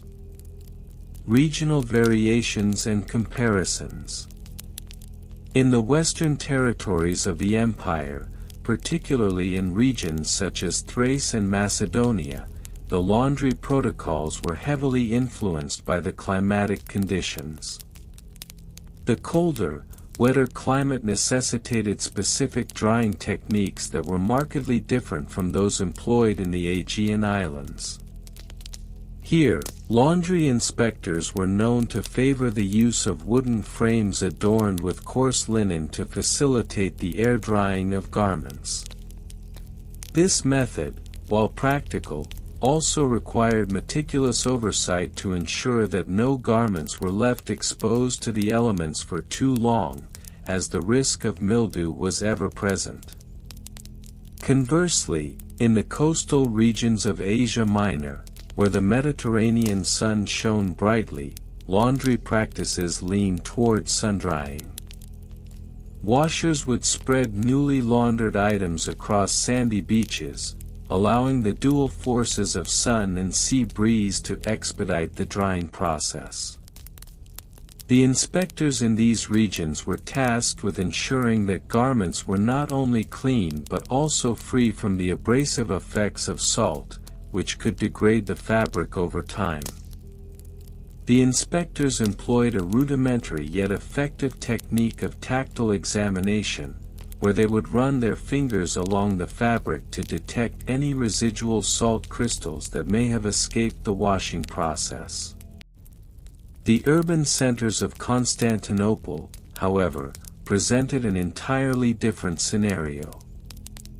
With its bustling marketplaces and intricate trade networks, the imperial capital required a more sophisticated approach to laundry inspection. The Byzantine authorities established specialized laundries known as laundria, which were subject to a comprehensive set of regulations. These establishments were equipped with large basins for soaking and washing, and they employed a cadre of skilled workers trained in the delicate art of fabric care. The inspectors here were often academicians who brought an air of intellectual rigor to the inspection process, meticulously documenting each step in the laundry cycle. Evolution over different time periods. The protocols governing laundry inspections evolved significantly over the centuries, reflecting broader socio-political changes within the empire. During the early Byzantine period, the focus was primarily on the cleanliness of garments worn by the imperial family. The empress, known for her elaborate silk garments, had a particular interest in the laundering process. Inspectors were often chosen from the ranks of the palace eunuchs, whose intimate knowledge of fabric care was deemed essential for maintaining the empress's wardrobe. As the empire expanded and the bureaucratic apparatus grew, the regulations became more codified. By the late Byzantine period, the emergence of the ekloga, a legal code that sought to standardize various aspects of Byzantine life, included specific provisions for the laundering of textiles. The inspectors were now required to pass examinations that assessed their knowledge of fabric types and appropriate cleansing techniques. This period also saw the introduction of formalized training programs for laundry workers, ensuring that all personnel involved in the process adhered to a consistent set of standards. The impact of foreign influences cannot be understated. The Crusades, for instance, brought Western European customs into contact with Byzantine laundry practices. The introduction of new detergents and washing techniques from the Latin West prompted Byzantine inspectors to adapt their protocols. The result was a complex interplay of tradition and innovation, where the old ways coexisted with the new. Inspectors began to incorporate the use of soaps made from animal fats and plants, which were previously unheard of in Byzantine laundering practices. Bureaucratic regulations and laws. The bureaucratic framework surrounding laundry inspection was extensive and multifaceted. At the heart of this system was the logothete, a high-ranking official responsible for overseeing the imperial laundry process.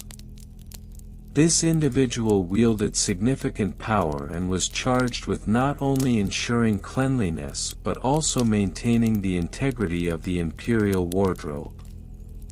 The laws governing laundry were often prescriptive, outlining specific procedures for washing, drying, and storing garments. For instance, garments made from silk were required to be washed in cold water, a stipulation that arose from the understanding that hot water could cause irreparable damage to the delicate fibers.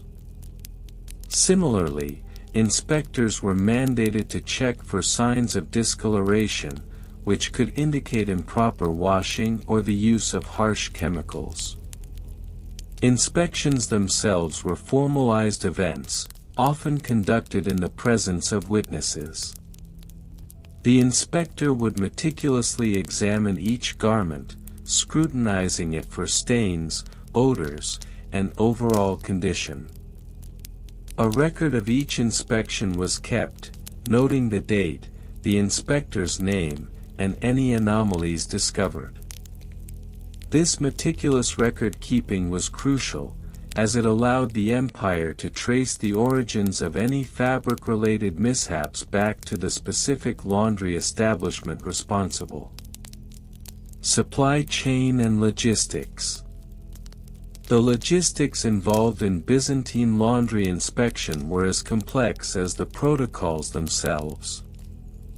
The supply chain for laundry materials was a network of artisans and merchants, each playing a crucial role in ensuring that the empire's laundering needs were met. The most critical component of this supply chain was the procurement of clean water, which was often sourced from public aqueducts or wells. The quality of water was paramount. Inspectors would often conduct tests to determine the water's mineral content, as hard water could adversely affect the cleaning process. Moreover, the availability of detergents was an ongoing concern.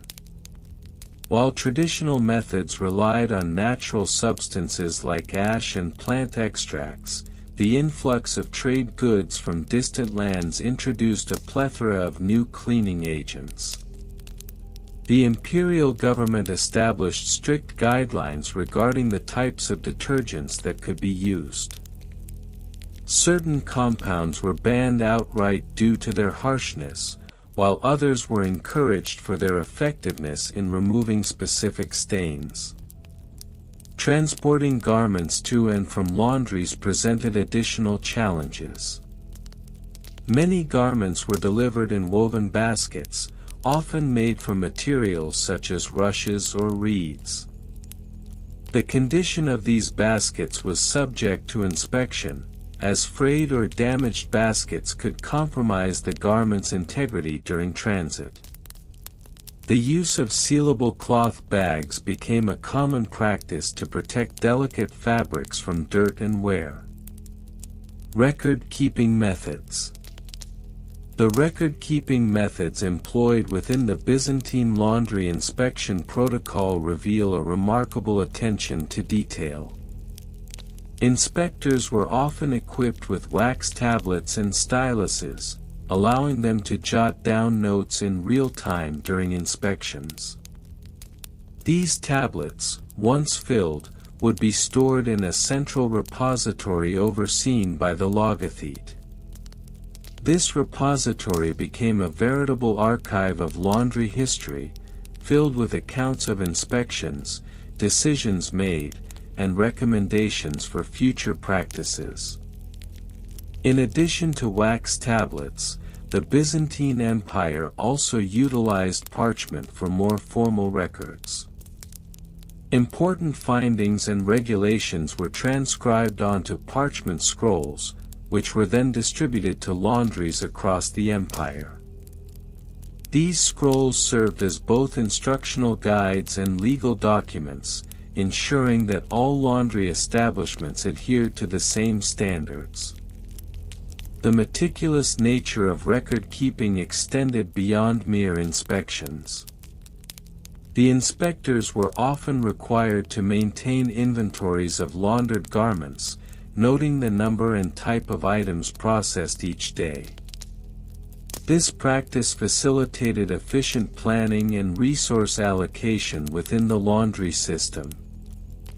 Furthermore, periodic audits were conducted by higher-ranking officials to ensure compliance with established protocols, reinforcing the empire's commitment to cleanliness and order. In summary, the Byzantine imperial laundry inspection and approval protocols offer a fascinating glimpse into a world where bureaucracy, cleanliness, and cultural identity intertwined. The regional variations, bureaucratic regulations, and the evolution of practices over time reflect the complexities of managing such an essential aspect of imperial life. As one delves deeper into this tedious history, it becomes apparent that even the most mundane aspects of everyday life can reveal profound insights into the values and priorities of a civilization. The tedious history of Byzantine imperial laundry inspection and approval protocols, Parts 9-13. Part 9, Regional Variations and Comparisons. The Byzantine Empire, with its vast expanse stretching from the Balkans to the Arabian Peninsula, presented a myriad of regional variations in the protocols surrounding laundry inspection and approval. Each province contributed its own nuances to the overarching bureaucratic framework established by the imperial center in Constantinople. For instance, in the provinces of Asia Minor, particularly around the region of Cappadocia, the arid climate necessitated specific drying techniques that differed markedly from the humid coastal areas of Thrace. The local laundries, often referred to as laundra, utilized sun-drying methods that capitalized on the relentless rays of the Anatolian sun, while in Thrace, laundries employed intricate methods of air circulation aided by strategically placed vents. Furthermore, the cultural influences of neighboring regions affected the types of fabrics being laundered and the methods used. In the southern provinces bordering the Mediterranean, such as Cilicia, where maritime trade flourished, the introduction of silk from the east led to more delicate laundering processes.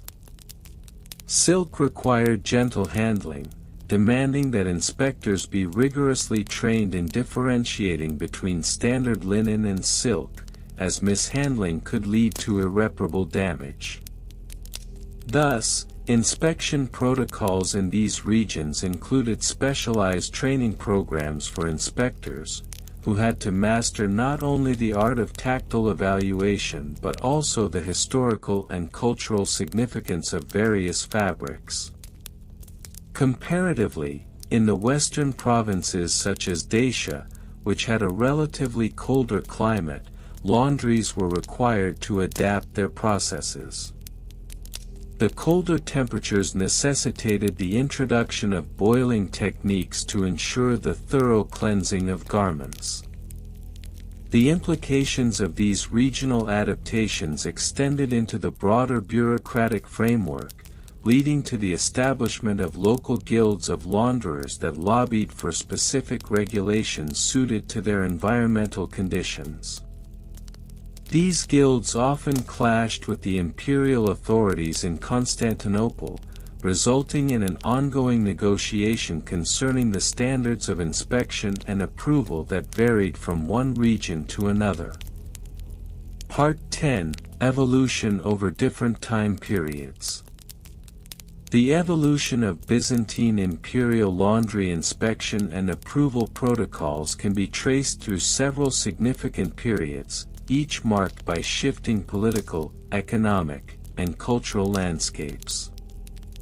Initially, during the reign of Emperor Justinian I, 527 to 565 CE, the protocols were rudimentary and primarily focused on the cleanliness of garments designated for the imperial court.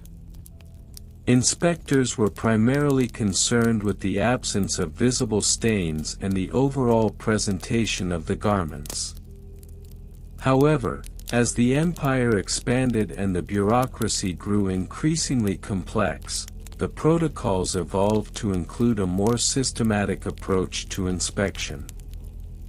By the 8th century, during the iconoclastic period, the protocols underwent significant reforms as the Church's influence on daily life intensified.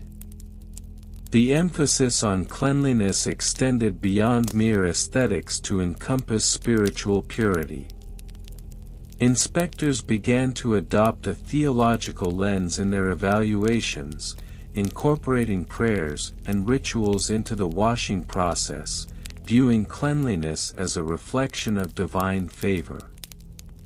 This period saw the codification of inspection protocols into written laws, which specified not only the methods of laundering but also the moral character of the inspectors themselves. The 11th century brought about further evolution with the rise of the Byzantine economy and the increased prominence of trade. Laundering became a commercial enterprise, necessitating the introduction of more sophisticated inspection protocols. Inspectors were now tasked with evaluating not just the cleanliness of garments but also the economic viability of laundering methods employed. This included the introduction of regulations concerning the sourcing of water, the quality of detergents, and even the training of the launderers themselves. The inspection process began to resemble an economic audit, demanding that inspectors possess a keen understanding of both textile science and market principles. By the time of the Comnenian dynasty, 1081 to 1185, the protocols had reached a level of complexity that required the establishment of specialized bureaucratic offices dedicated solely to laundry inspection. These offices employed a cadre of inspectors, each responsible for a specific type of fabric or laundering technique. The bureaucratic regulations had grown so intricate that a specialized lexicon developed, with terms such as laundry decree and fabric certification becoming commonplace in administrative discourse. The ensuing centuries would see the continued refinement of these protocols, culminating in an extensive bureaucratic apparatus that would dominate the fabric inspection landscape until the fall of Constantinople in 1453. Part 11: Bureaucratic Regulations and Laws. The Byzantine Empire is often characterized by its intricate bureaucratic systems, and the realm of laundry inspection was no exception. The establishment of formal regulations and laws governing laundry inspection can be traced back to the early codifications of Byzantine law, such as the Corpus Juris Civilis under Justinian. This legal framework not only solidified the authority of the inspectors but also delineated their responsibilities and the consequences of failure in adhering to the established protocols. The regulations were notoriously detailed, outlining the precise steps that inspectors were required to follow during the laundry approval process. For example, inspectors were mandated to conduct a thorough visual examination of each garment, ensuring that it was free from stains, odors, and any signs of wear. Following this, a tactile assessment was necessary, involving the evaluation of the fabric's texture and weight, which required inspectors to possess a refined sense of touch honed through years of training. Moreover, the bureaucratic regulations included provisions for the establishment of a grading system for laundries, which categorized them into various tiers based on their adherence to inspection protocols. This grading system was reminiscent of the educational grading systems that would later be adopted in the Renaissance, with laundries receiving accolades or reprimands based on their compliance. Higher-tier laundries would benefit from imperial contracts, ensuring a steady stream of business, while those in lower tiers faced potential closure. The laws also encompass stipulations regarding the types of detergents and cleaning agents that could be used, reflecting the empire's concerns about public health and environmental sustainability. Inspectors were required to have a basic understanding of chemistry, ensuring that any cleaning agents in use did not pose a risk to the fabrics or to the health of the populace. Non-compliance with these regulations could result in severe penalties, including fines or even imprisonment for repeat offenders. Furthermore, the interconnectivity of inspection laws with broader imperial policies became evident during times of crisis. For instance, during the plague of Justinian, the regulations regarding cleanliness were tightened, and inspectors were granted extraordinary powers to enforce compliance. This allowed for a temporary suspension of certain rights for launderers, prioritizing public health over individual freedoms. Such adaptations in the bureaucratic framework highlight the dynamic nature of Byzantine regulations, demonstrating their responsiveness to societal needs. Part 12: Supply Chain and Logistics. The logistics of laundering in the Byzantine Empire extended beyond the simple act of washing garments. It encompassed a complex supply chain that involved the sourcing of water, the procurement of textiles, and the distribution of laundered goods. The inspection protocols were intricately tied to this supply chain, as inspectors were not only responsible for evaluating the cleanliness of garments but also for ensuring that the entire laundering process adhered to established standards. Water, as a primary resource, was often drawn from local sources, and the quality of this water was subject to inspection regulations.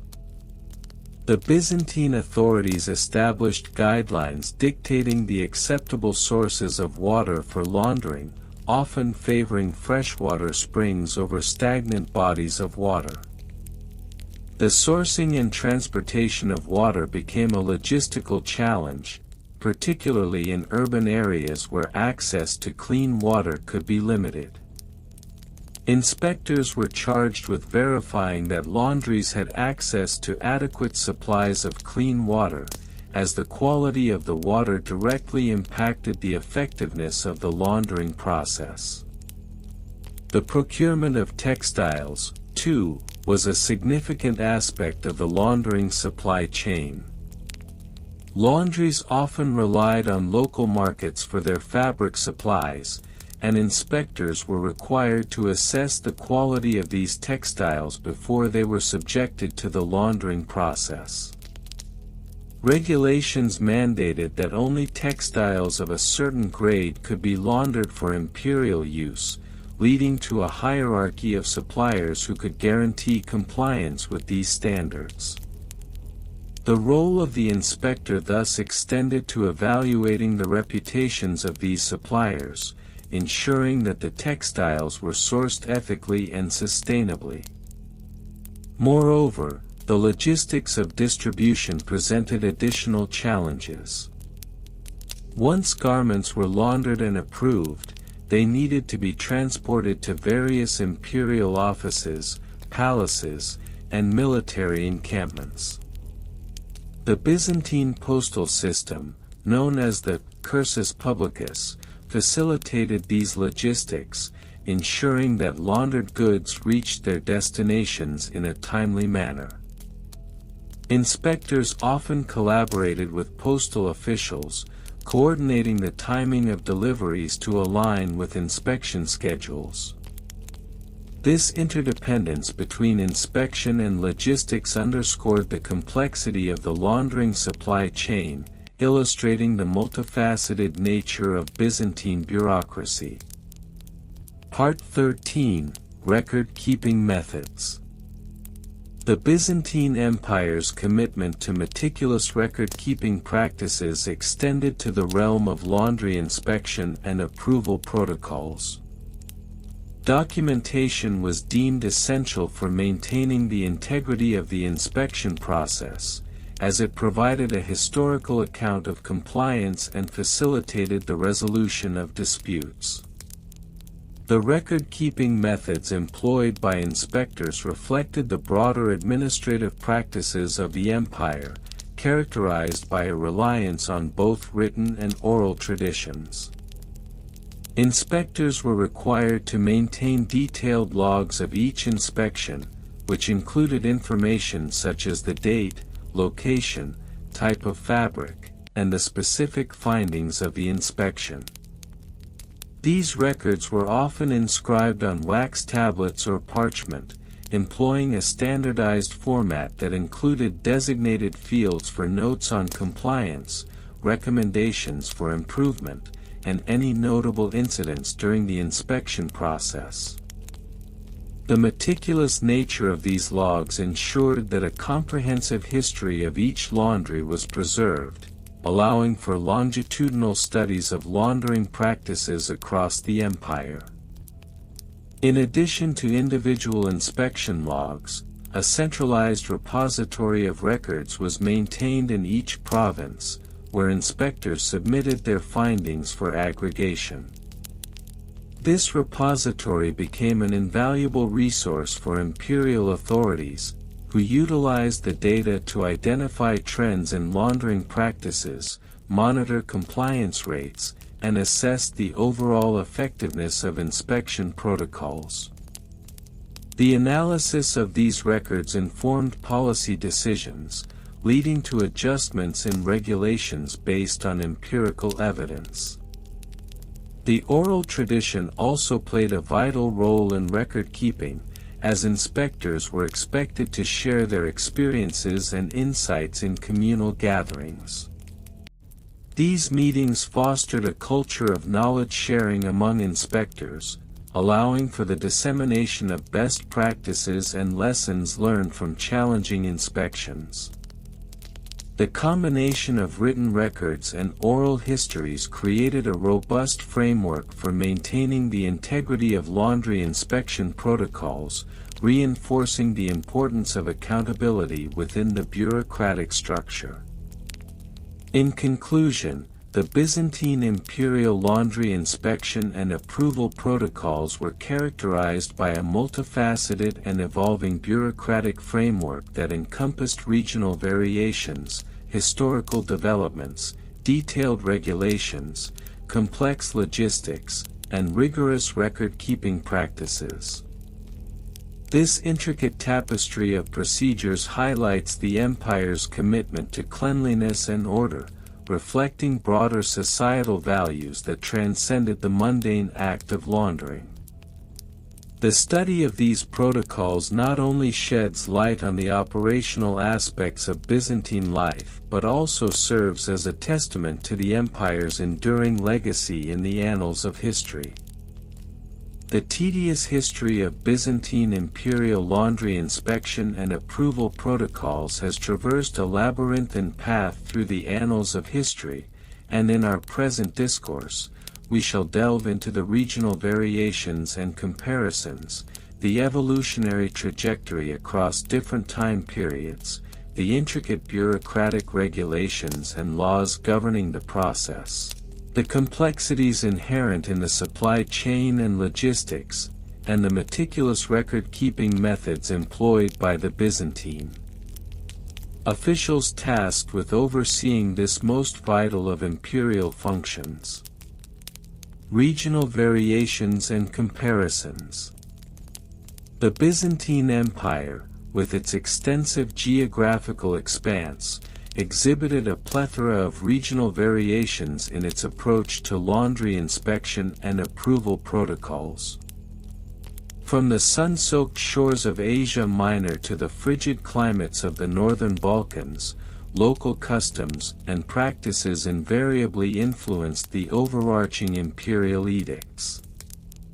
In the bustling capital of Constantinople, the protocols were characterized by an elaborate hierarchy of inspectors, each responsible for a specific sector of the textile supply chain. The laundries in Constantinople were often large in scale, employing several workers who were accountable for washing, drying, and ironing garments. The imperial standards were stringent, with inspectors conducting thorough examinations of each batch of laundered textiles, checking for stains, odors, and overall cleanliness. In contrast, in the remote provinces such as Cappadocia and the eastern frontier regions, the laundry inspection protocols were markedly less formalized. The local laundresses, often operating in intimate settings, relied on a more communal approach, with inspections taking place informally among neighbors and fellow workers. This regional divergence not only highlights the adaptability of Byzantine laundry practices but also underlines the socio-economic factors that influenced the inspection process. Moreover, the varying environmental conditions played a significant role. In regions where access to fresh water was scarce, such as the arid landscapes of Syria, the protocols were adapted to accommodate the use of alternative cleaning methods, including the application of local herbs and fragrances to mask the lack of thorough washing. This led to a fascinating juxtaposition between the imperial expectations of cleanliness and the practical realities faced by laundresses in different regions. Evolution over different time periods.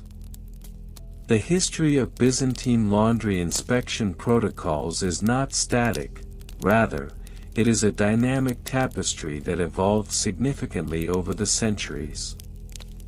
The early Byzantine period, circa 330 to 600 CE, was characterized by rudimentary practices, where inspections were often conducted by the owners of the laundries themselves, with little to no formal oversight from imperial authorities. The primary concern during this period was the preservation of textiles, as garments were often expensive and considered a luxury. As the Byzantine Empire transitioned into the Middle Byzantine period, circa 600–1204 CE, the establishment of more formalized inspection protocols began to take shape. This evolution can be attributed to the increasing complexity of the imperial bureaucracy, which sought to standardize practices across the empire. The creation of specialized roles, such as the laundry inspector, in Greek, lambda omicron upsilon tau omicron kappa pi omicron, emerged during this time, and the inspectors were often drawn from the ranks of the educated elite, trained in the nuances of textile care and hygiene standards. By the late Byzantine period, circa 1204 to 1453 CE, the protocols became increasingly sophisticated, influenced by both internal reforms and external pressures, such as the Crusades and the interactions with Western European practices. The introduction of new cleaning agents, including soaps derived from olive oil and lye, necessitated a re-evaluation of inspection criteria. The imperial edicts began to stipulate not only the acceptable methods for laundering but also the specific types of materials and agents that could be employed, leading to a highly regulated system that sought to maintain the integrity of imperial garments. Bureaucratic regulations and laws. The Byzantine legal framework surrounding laundry inspection and approval was both complex and meticulously codified. The Codex Justinianus, compiled in the early 6th century, laid the groundwork for many of the bureaucratic regulations that would follow. Specific laws concerning textile cleanliness were embedded within broader codes regarding commerce and public health, underscoring the importance of hygiene in the maintenance of the imperial image.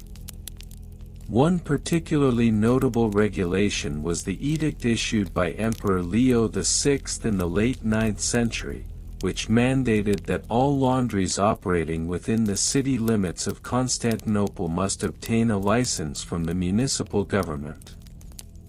This license was contingent upon the establishment of proper waste disposal practices, as the accumulation of dirty water and refuse from laundry operations posed significant public health risks. The inspectors were tasked not only with evaluating the cleanliness of the textiles but also with ensuring that the laundries adhered to waste management regulations, ultimately reflecting the interconnectedness of laundry practices and urban sanitation. Additionally, a series of penalties were codified for non-compliance with inspection standards. These penalties ranged from fines to the revocation of laundry licenses, effectively enforcing adherence to the established protocols. Inspectors wielded significant power, functioning as both enforcers and arbiters in disputes arising from complaints about the quality of laundered goods, thus embedding the inspection process into the fabric of Byzantine legal culture. Supply chain and logistics. The supply chain for laundering imperial garments was a multifaceted operation that involved various actors, each playing a crucial role in the overall process. The procurement of textiles began with the weavers, who were responsible for producing the garments that would eventually undergo inspection. The quality of the fabric dictated the laundering process, with more delicate materials requiring specialized handling. Once the garments reached the laundries, the logistics of the laundering operation came into play. The collection of dirty laundry was often organized through a system of couriers who transported the garments from the imperial household to the laundries. The couriers were typically tasked with ensuring that each garment was catalogued and accompanied by a detailed note specifying the fabric type, any known stains, and any previous laundering history, thereby facilitating a seamless transition into the laundering process. Upon arrival at the laundries, the garments underwent a meticulous sorting process, where they were categorized based on fabric type and degree of soiling. The laundresses employed various techniques, including soaking in lye-infused water and scrubbing with natural brushes, to achieve the desired level of cleanliness. This stage of the process was crucial, as any oversight could lead to irreversible damage to the textiles. The final stage of the supply chain involved the inspection and approval of laundered garments. Inspectors utilized a multi-step evaluation process that included visual inspections, tactile assessments, and, in some cases, olfactory evaluations to ascertain the cleanliness of the textiles. The garments that passed inspection were then meticulously folded and packaged for return to the imperial household, while those that failed were subject to further laundering or, in dire cases, relegated to the realm of rags and refuse. Record-keeping methods. The Byzantine bureaucratic apparatus was renowned for its emphasis on meticulous record-keeping, and the laundry inspection protocols were no exception. The record-keeping methods employed by inspectors were exhaustive, encompassing a range of documentation practices that ensured accountability and transparency within the system.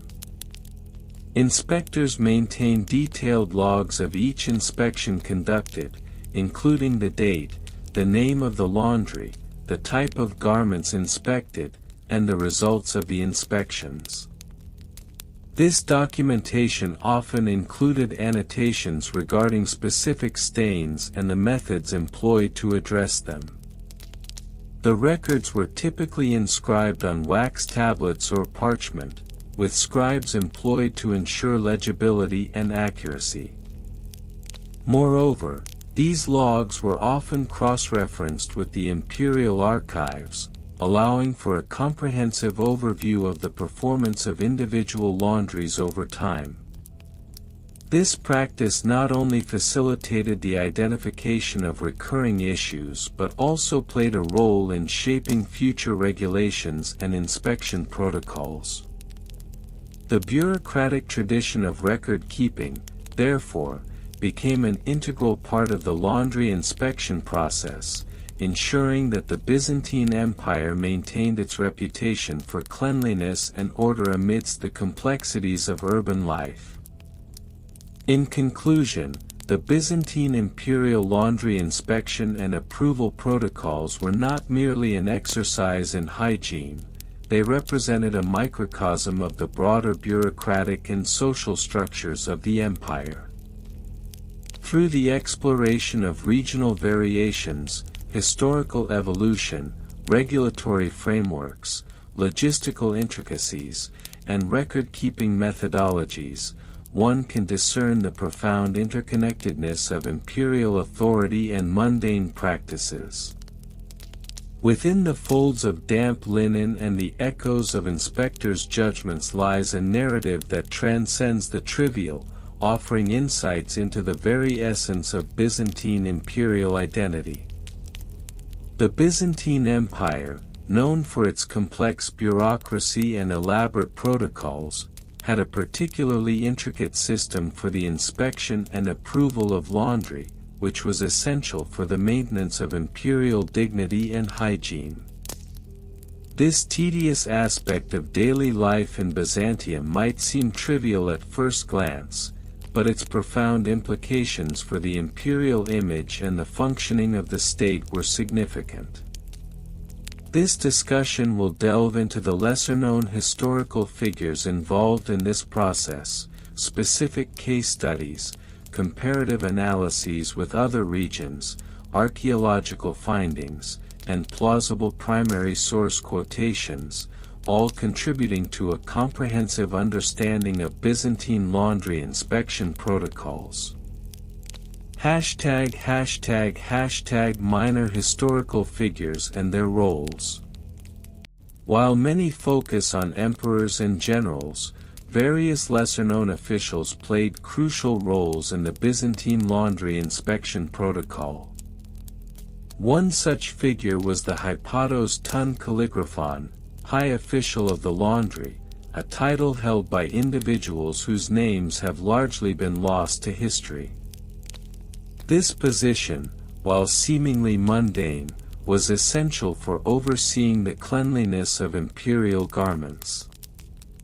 The hypatos ton kalligraphon was responsible for ensuring that all laundry met the stringent standards set by the court, which included the meticulous examination of fabrics for signs of wear and stains, as well as the proper folding and presentation of garments. Another key figure was the logothetes of the imperial wardrobe, whose role included not only the management of garment inventory but also the implementation of protocol regarding the laundering of these garments. The logothetes was tasked with documenting the laundering timeline for each garment, ensuring that no item exceeded a 4-day period without being cleaned, reflecting the importance of freshness and hygiene in imperial attire. The quipos, gardener, also played a role, albeit indirectly. Many garments were made from natural fibers that required special care, some of which included plant dyes derived from the empire's vast agricultural resources. The quipos ensured that the plants used in dyeing and the clothing's subsequent cleanliness were in harmony with the empire's agricultural policies, linking the imperial laundry process to broader economic strategies. #specific case studies with dates.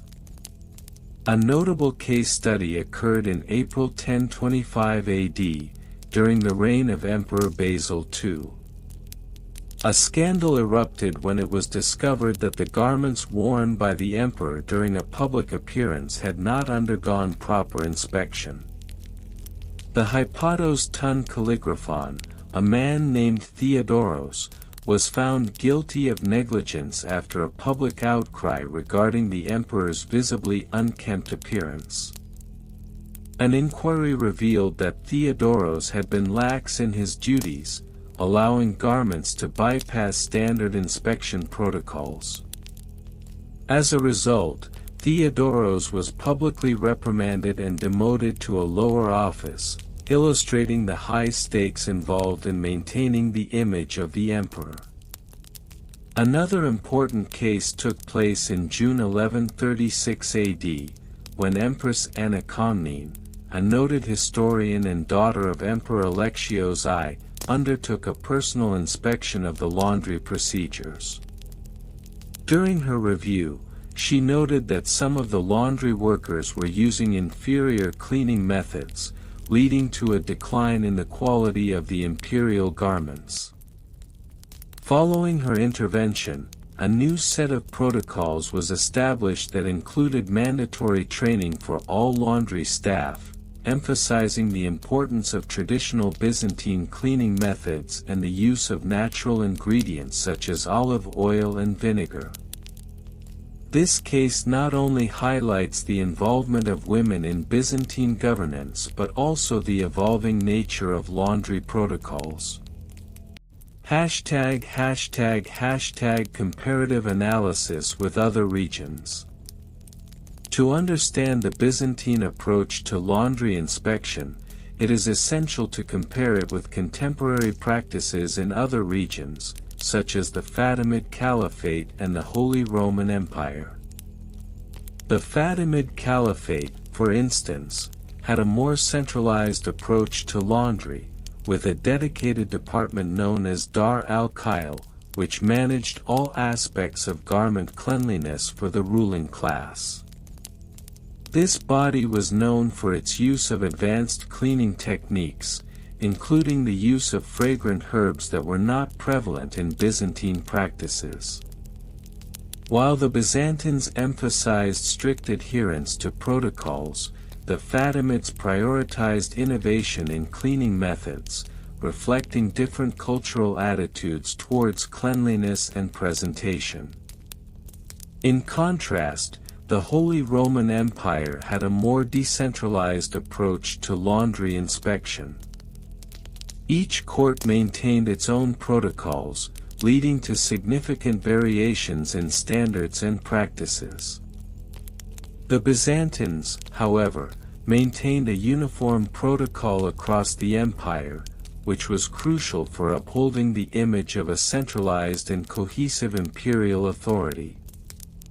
This difference highlights the cultural diversity of the medieval world and the varying perceptions of cleanliness and order.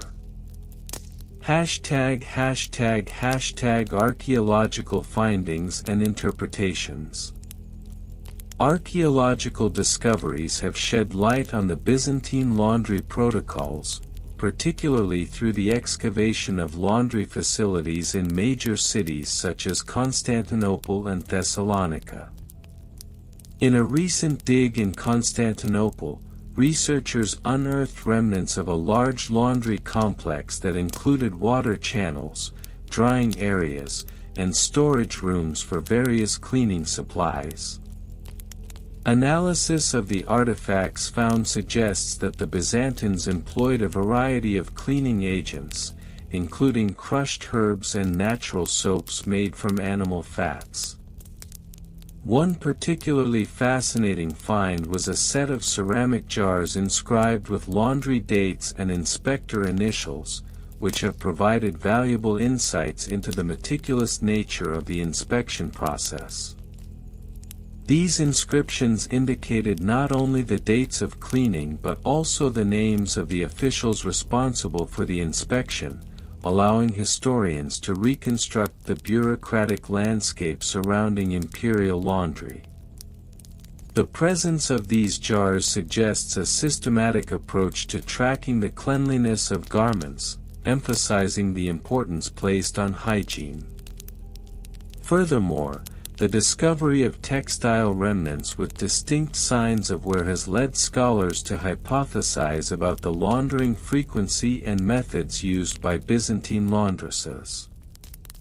The wear patterns observed indicate that garments were indeed subjected to rigorous cleaning regimens, aligning with the historical emphasis on the importance of pristine imperial attire. ##### Primary source quotations, invented but plausible. To further illustrate the significance of laundry inspection in the Byzantine Empire, one can reference plausible primary source quotations from fictional historical figures. 1. Theodoros, Hypatos ton calligraphon, 1025 AD. The vestments of the emperor are not merely cloth, they are the very fabric of our authority, and to neglect their cleanliness is to invite chaos upon the empire. 2. Anna Komnene, 1136 AD. In the realm of garments, as in the realm of governance, order must prevail. The state of one's attire reflects the state of one's mind, thus, let us cleanse not merely our garments but our very souls. 3. Anonymous laundry worker, 1100 AD. Each stain upon the fabric bears witness to our toil and sweat.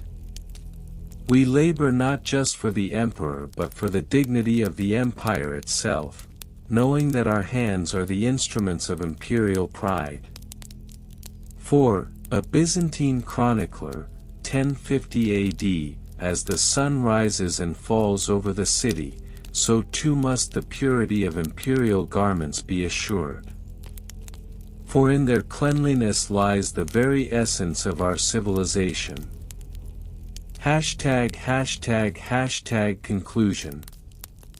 The Byzantine protocols for laundry inspection, while seemingly mundane, reflect a broader societal commitment to order, cleanliness, and imperial dignity. Through the examination of minor historical figures, specific case studies, comparative analyses, archaeological findings, and plausible primary source quotations, we gain a more nuanced understanding of how these protocols were woven into the very fabric of Byzantine governance. The attention to detail in the inspection and approval of laundry speaks volumes about the values of a civilization that, in many ways, set the standards for hygiene and presentation in the medieval world. As we delve into the tedium of these protocols, we uncover the underlying currents that shaped an empire, reminding us that even the most trivial aspects of daily life can have profound implications for history itself. The history of Byzantine imperial laundry inspection and approval protocols, while seemingly mundane, is a labyrinthine tapestry interwoven with minor historical figures, peculiar regulations, and an array of case studies that highlight the meticulous nature of this ancient bureaucratic system. To augment our understanding of this intricate subject, we must delve into the lesser-known individuals who played pivotal roles in the implementation of these protocols, examine specific instances that exemplify the practices of the time, and draw comparative analyses with similar systems in other regions. Minor historical figures and their roles. While the reign of emperors such as Justinian I or Theodora often overshadows the minutiae of daily life in the Byzantine Empire, it is essential to acknowledge the contributions of lesser-known figures who were instrumental in the development and enforcement of laundry protocols. One such figure was the logothete of the dramos, a title held by various individuals charged with overseeing imperial logistics, including the cleanliness of garments worn by the emperor and his court. The logothete of the dramos, a closer look. The logothete of the dramos was not only responsible for the inspection of laundry but also for the management of the imperial postal service, which entailed the careful coordination of supplies, including linen and garments. One notable logothete, Eustathius of Thessalonica, who served during the late 11th century, introduced a series of reforms that standardized the inspection process. His edicts mandated that all laundry be subjected to a thorough examination by a designated panel of inspectors known as the Commission de Lavanderia. Eustathius's protocols were exhaustive. He established a set of criteria that each garment had to meet before it could be deemed acceptable for use by the emperor. These criteria ranged from the color fastness of dyes to the absence of any earthly odors, which, it was believed, could influence the emperor's divine favor. His meticulous approach to laundry inspection extended to the establishment of a written guide, the Codex Lavanderia, which detailed the processes and standards expected of both laundresses and inspectors alike. #specific case studies with dates. One particularly illustrative case study occurred in the year 1171, during the reign of Emperor Manuel I Comnenos. The emperor's favorite ceremonial robe, known as the chlamys, was subjected to rigorous inspection after an alarming incident where traces of a foul-smelling dye were discovered on the garment prior to a major public appearance. The incident began when the imperial laundresses, overseen by an inexperienced junior inspector named Theophilos, failed to properly identify an inferior dye used in the laundering process. The emperor, upon noticing a peculiar scent emanating from his robe, summoned Theophilos to explain the oversight. In a panic, Theophilos attempted to deflect blame onto the laundresses, claiming they had used a non-approved dye, but the meticulous documentation maintained by Eustathius's inspectors proved otherwise. The case was further complicated when it was revealed that the dye had been acquired from a merchant with ties to the imperial court, leading to a scandal that rippled through the highest echelons of Byzantine society. As a result of the incident, Emperor Manuel I issued a public decree reinforcing the importance of adhering strictly to the established laundry protocols. This decree mandated that all future inspections must be conducted in the presence of at least 3 senior inspectors, a practice that would become a standard throughout the remainder of the 12th century. #comparative analysis with other regions. The Byzantine imperial laundry inspection and approval protocols can be intriguingly compared with similar systems in contemporary regions, particularly with the Fatimid Caliphate in North Africa and the Tang dynasty in China. While both societies placed a high value on cleanliness and presentation, the methods and bureaucratic structures often differed significantly. ### The Fatimid Caliphate. In the Fatimid Caliphate, for instance, the inspection of royal garments was overseen by a unique position known as the Mudir al-Malabis. This official had the authority to not only inspect garments but also to regulate the entire textile trade within the empire. The mudir's role included the authorization of dyes and fabrics, which were often imported from far-flung regions. Unlike the Byzantine approach, which focused primarily on the laundering process, the Fatimid system emphasized the quality of raw materials and the craftsmanship of garments. ### The Tang Dynasty. Conversely, during the Tang dynasty, the imperial court employed a somewhat less formalized approach.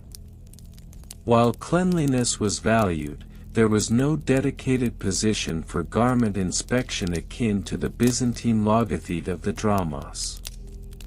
Instead, the responsibility often fell to the individual attendants of the emperor, who were expected to maintain their own garments to a high standard.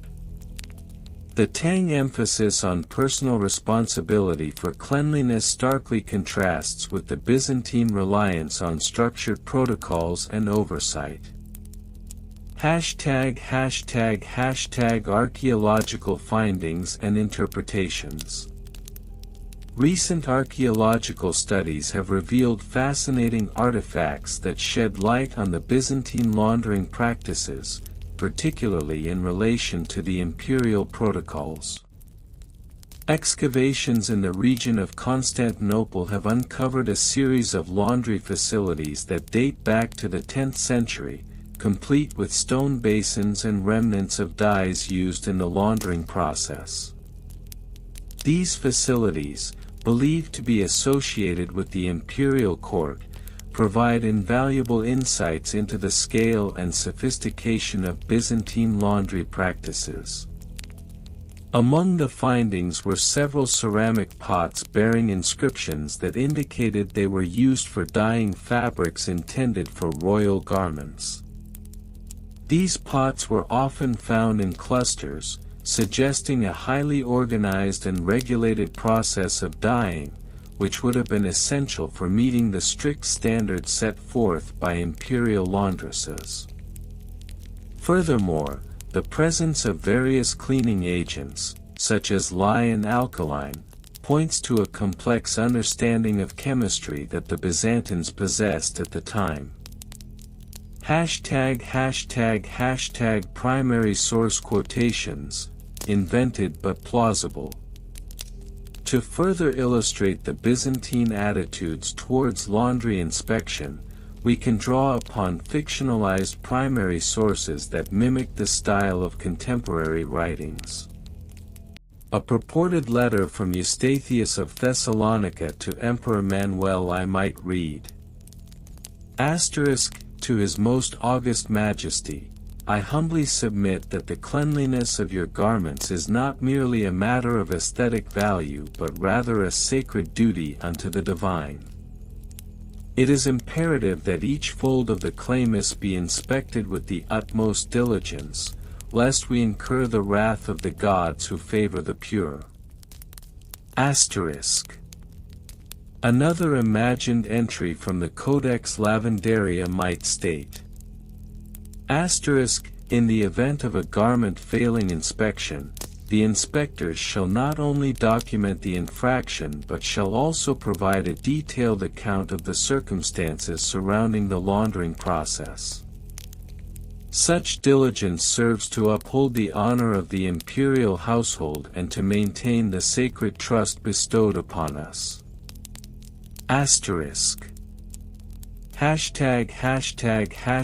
Conclusion. In conclusion, the Byzantine imperial laundry inspection and approval protocols represent a fascinating, albeit tedious, aspect of imperial life that underscores the empire's commitment to cleanliness, order, and divine favor. Through the examination of minor historical figures, specific case studies, comparative analyses, archaeological findings, and even fictionalized primary sources, we have unearthed a wealth of insight into a seemingly mundane yet intricately organized system. This exhaustive exploration serves as a reminder that even the most mundane aspects of history can harbor complexities worthy of investigation, albeit with a propensity to induce slumber in those unacquainted with the intricacies of Byzantine laundry practices. And so, dear listeners, we come to the end of our soothing journey through the intricate and often overlooked world of Byzantine imperial laundry inspection and approval protocols. We've wandered through the elaborate processes that ensured cleanliness and elegance in the imperial court, from the careful selection of textiles to the meticulous inspections performed by dedicated officials. As we reflected on how these ancient practices mirrored the values of the Byzantine Empire, we also unearthed the tender care that was taken to maintain the dignity and grandeur of a civilization that cherished beauty and order.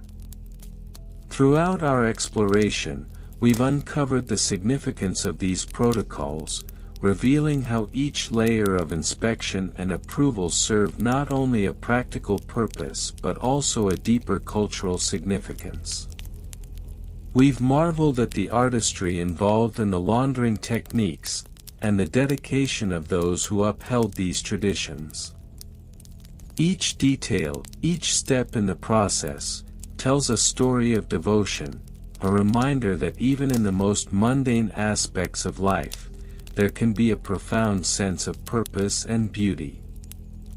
As we draw the curtains on this chapter of history, I want to take a moment to thank you, dear listeners, for accompanying me on this tranquil journey. Your presence has made this exploration all the more enriching, and I hope that the tales of meticulous inspections and vibrant fabrics have brought you a sense of calm and comfort. May the gentle rhythm of history lull you into a serene state, inviting you to reflect on the beauty of diligence and care. As you nestle into your bed, I wish you the sweetest of dreams. Let the stories we've shared tonight wrap around you like a warm blanket, easing the cares of the day and inviting a restful night. Should you feel the need to revisit any part of this narrative, remember that you can always replay this gentle journey at your leisure, allowing the soothing sounds and images to guide you back to that tranquil place. So, as we part ways for now, may peace envelop you, and may the stars above shine softly upon you. Good night, dear friends.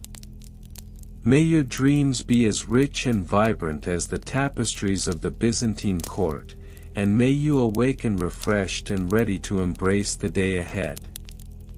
Sleep well, and let the calming echoes of history guide you into a restorative slumber.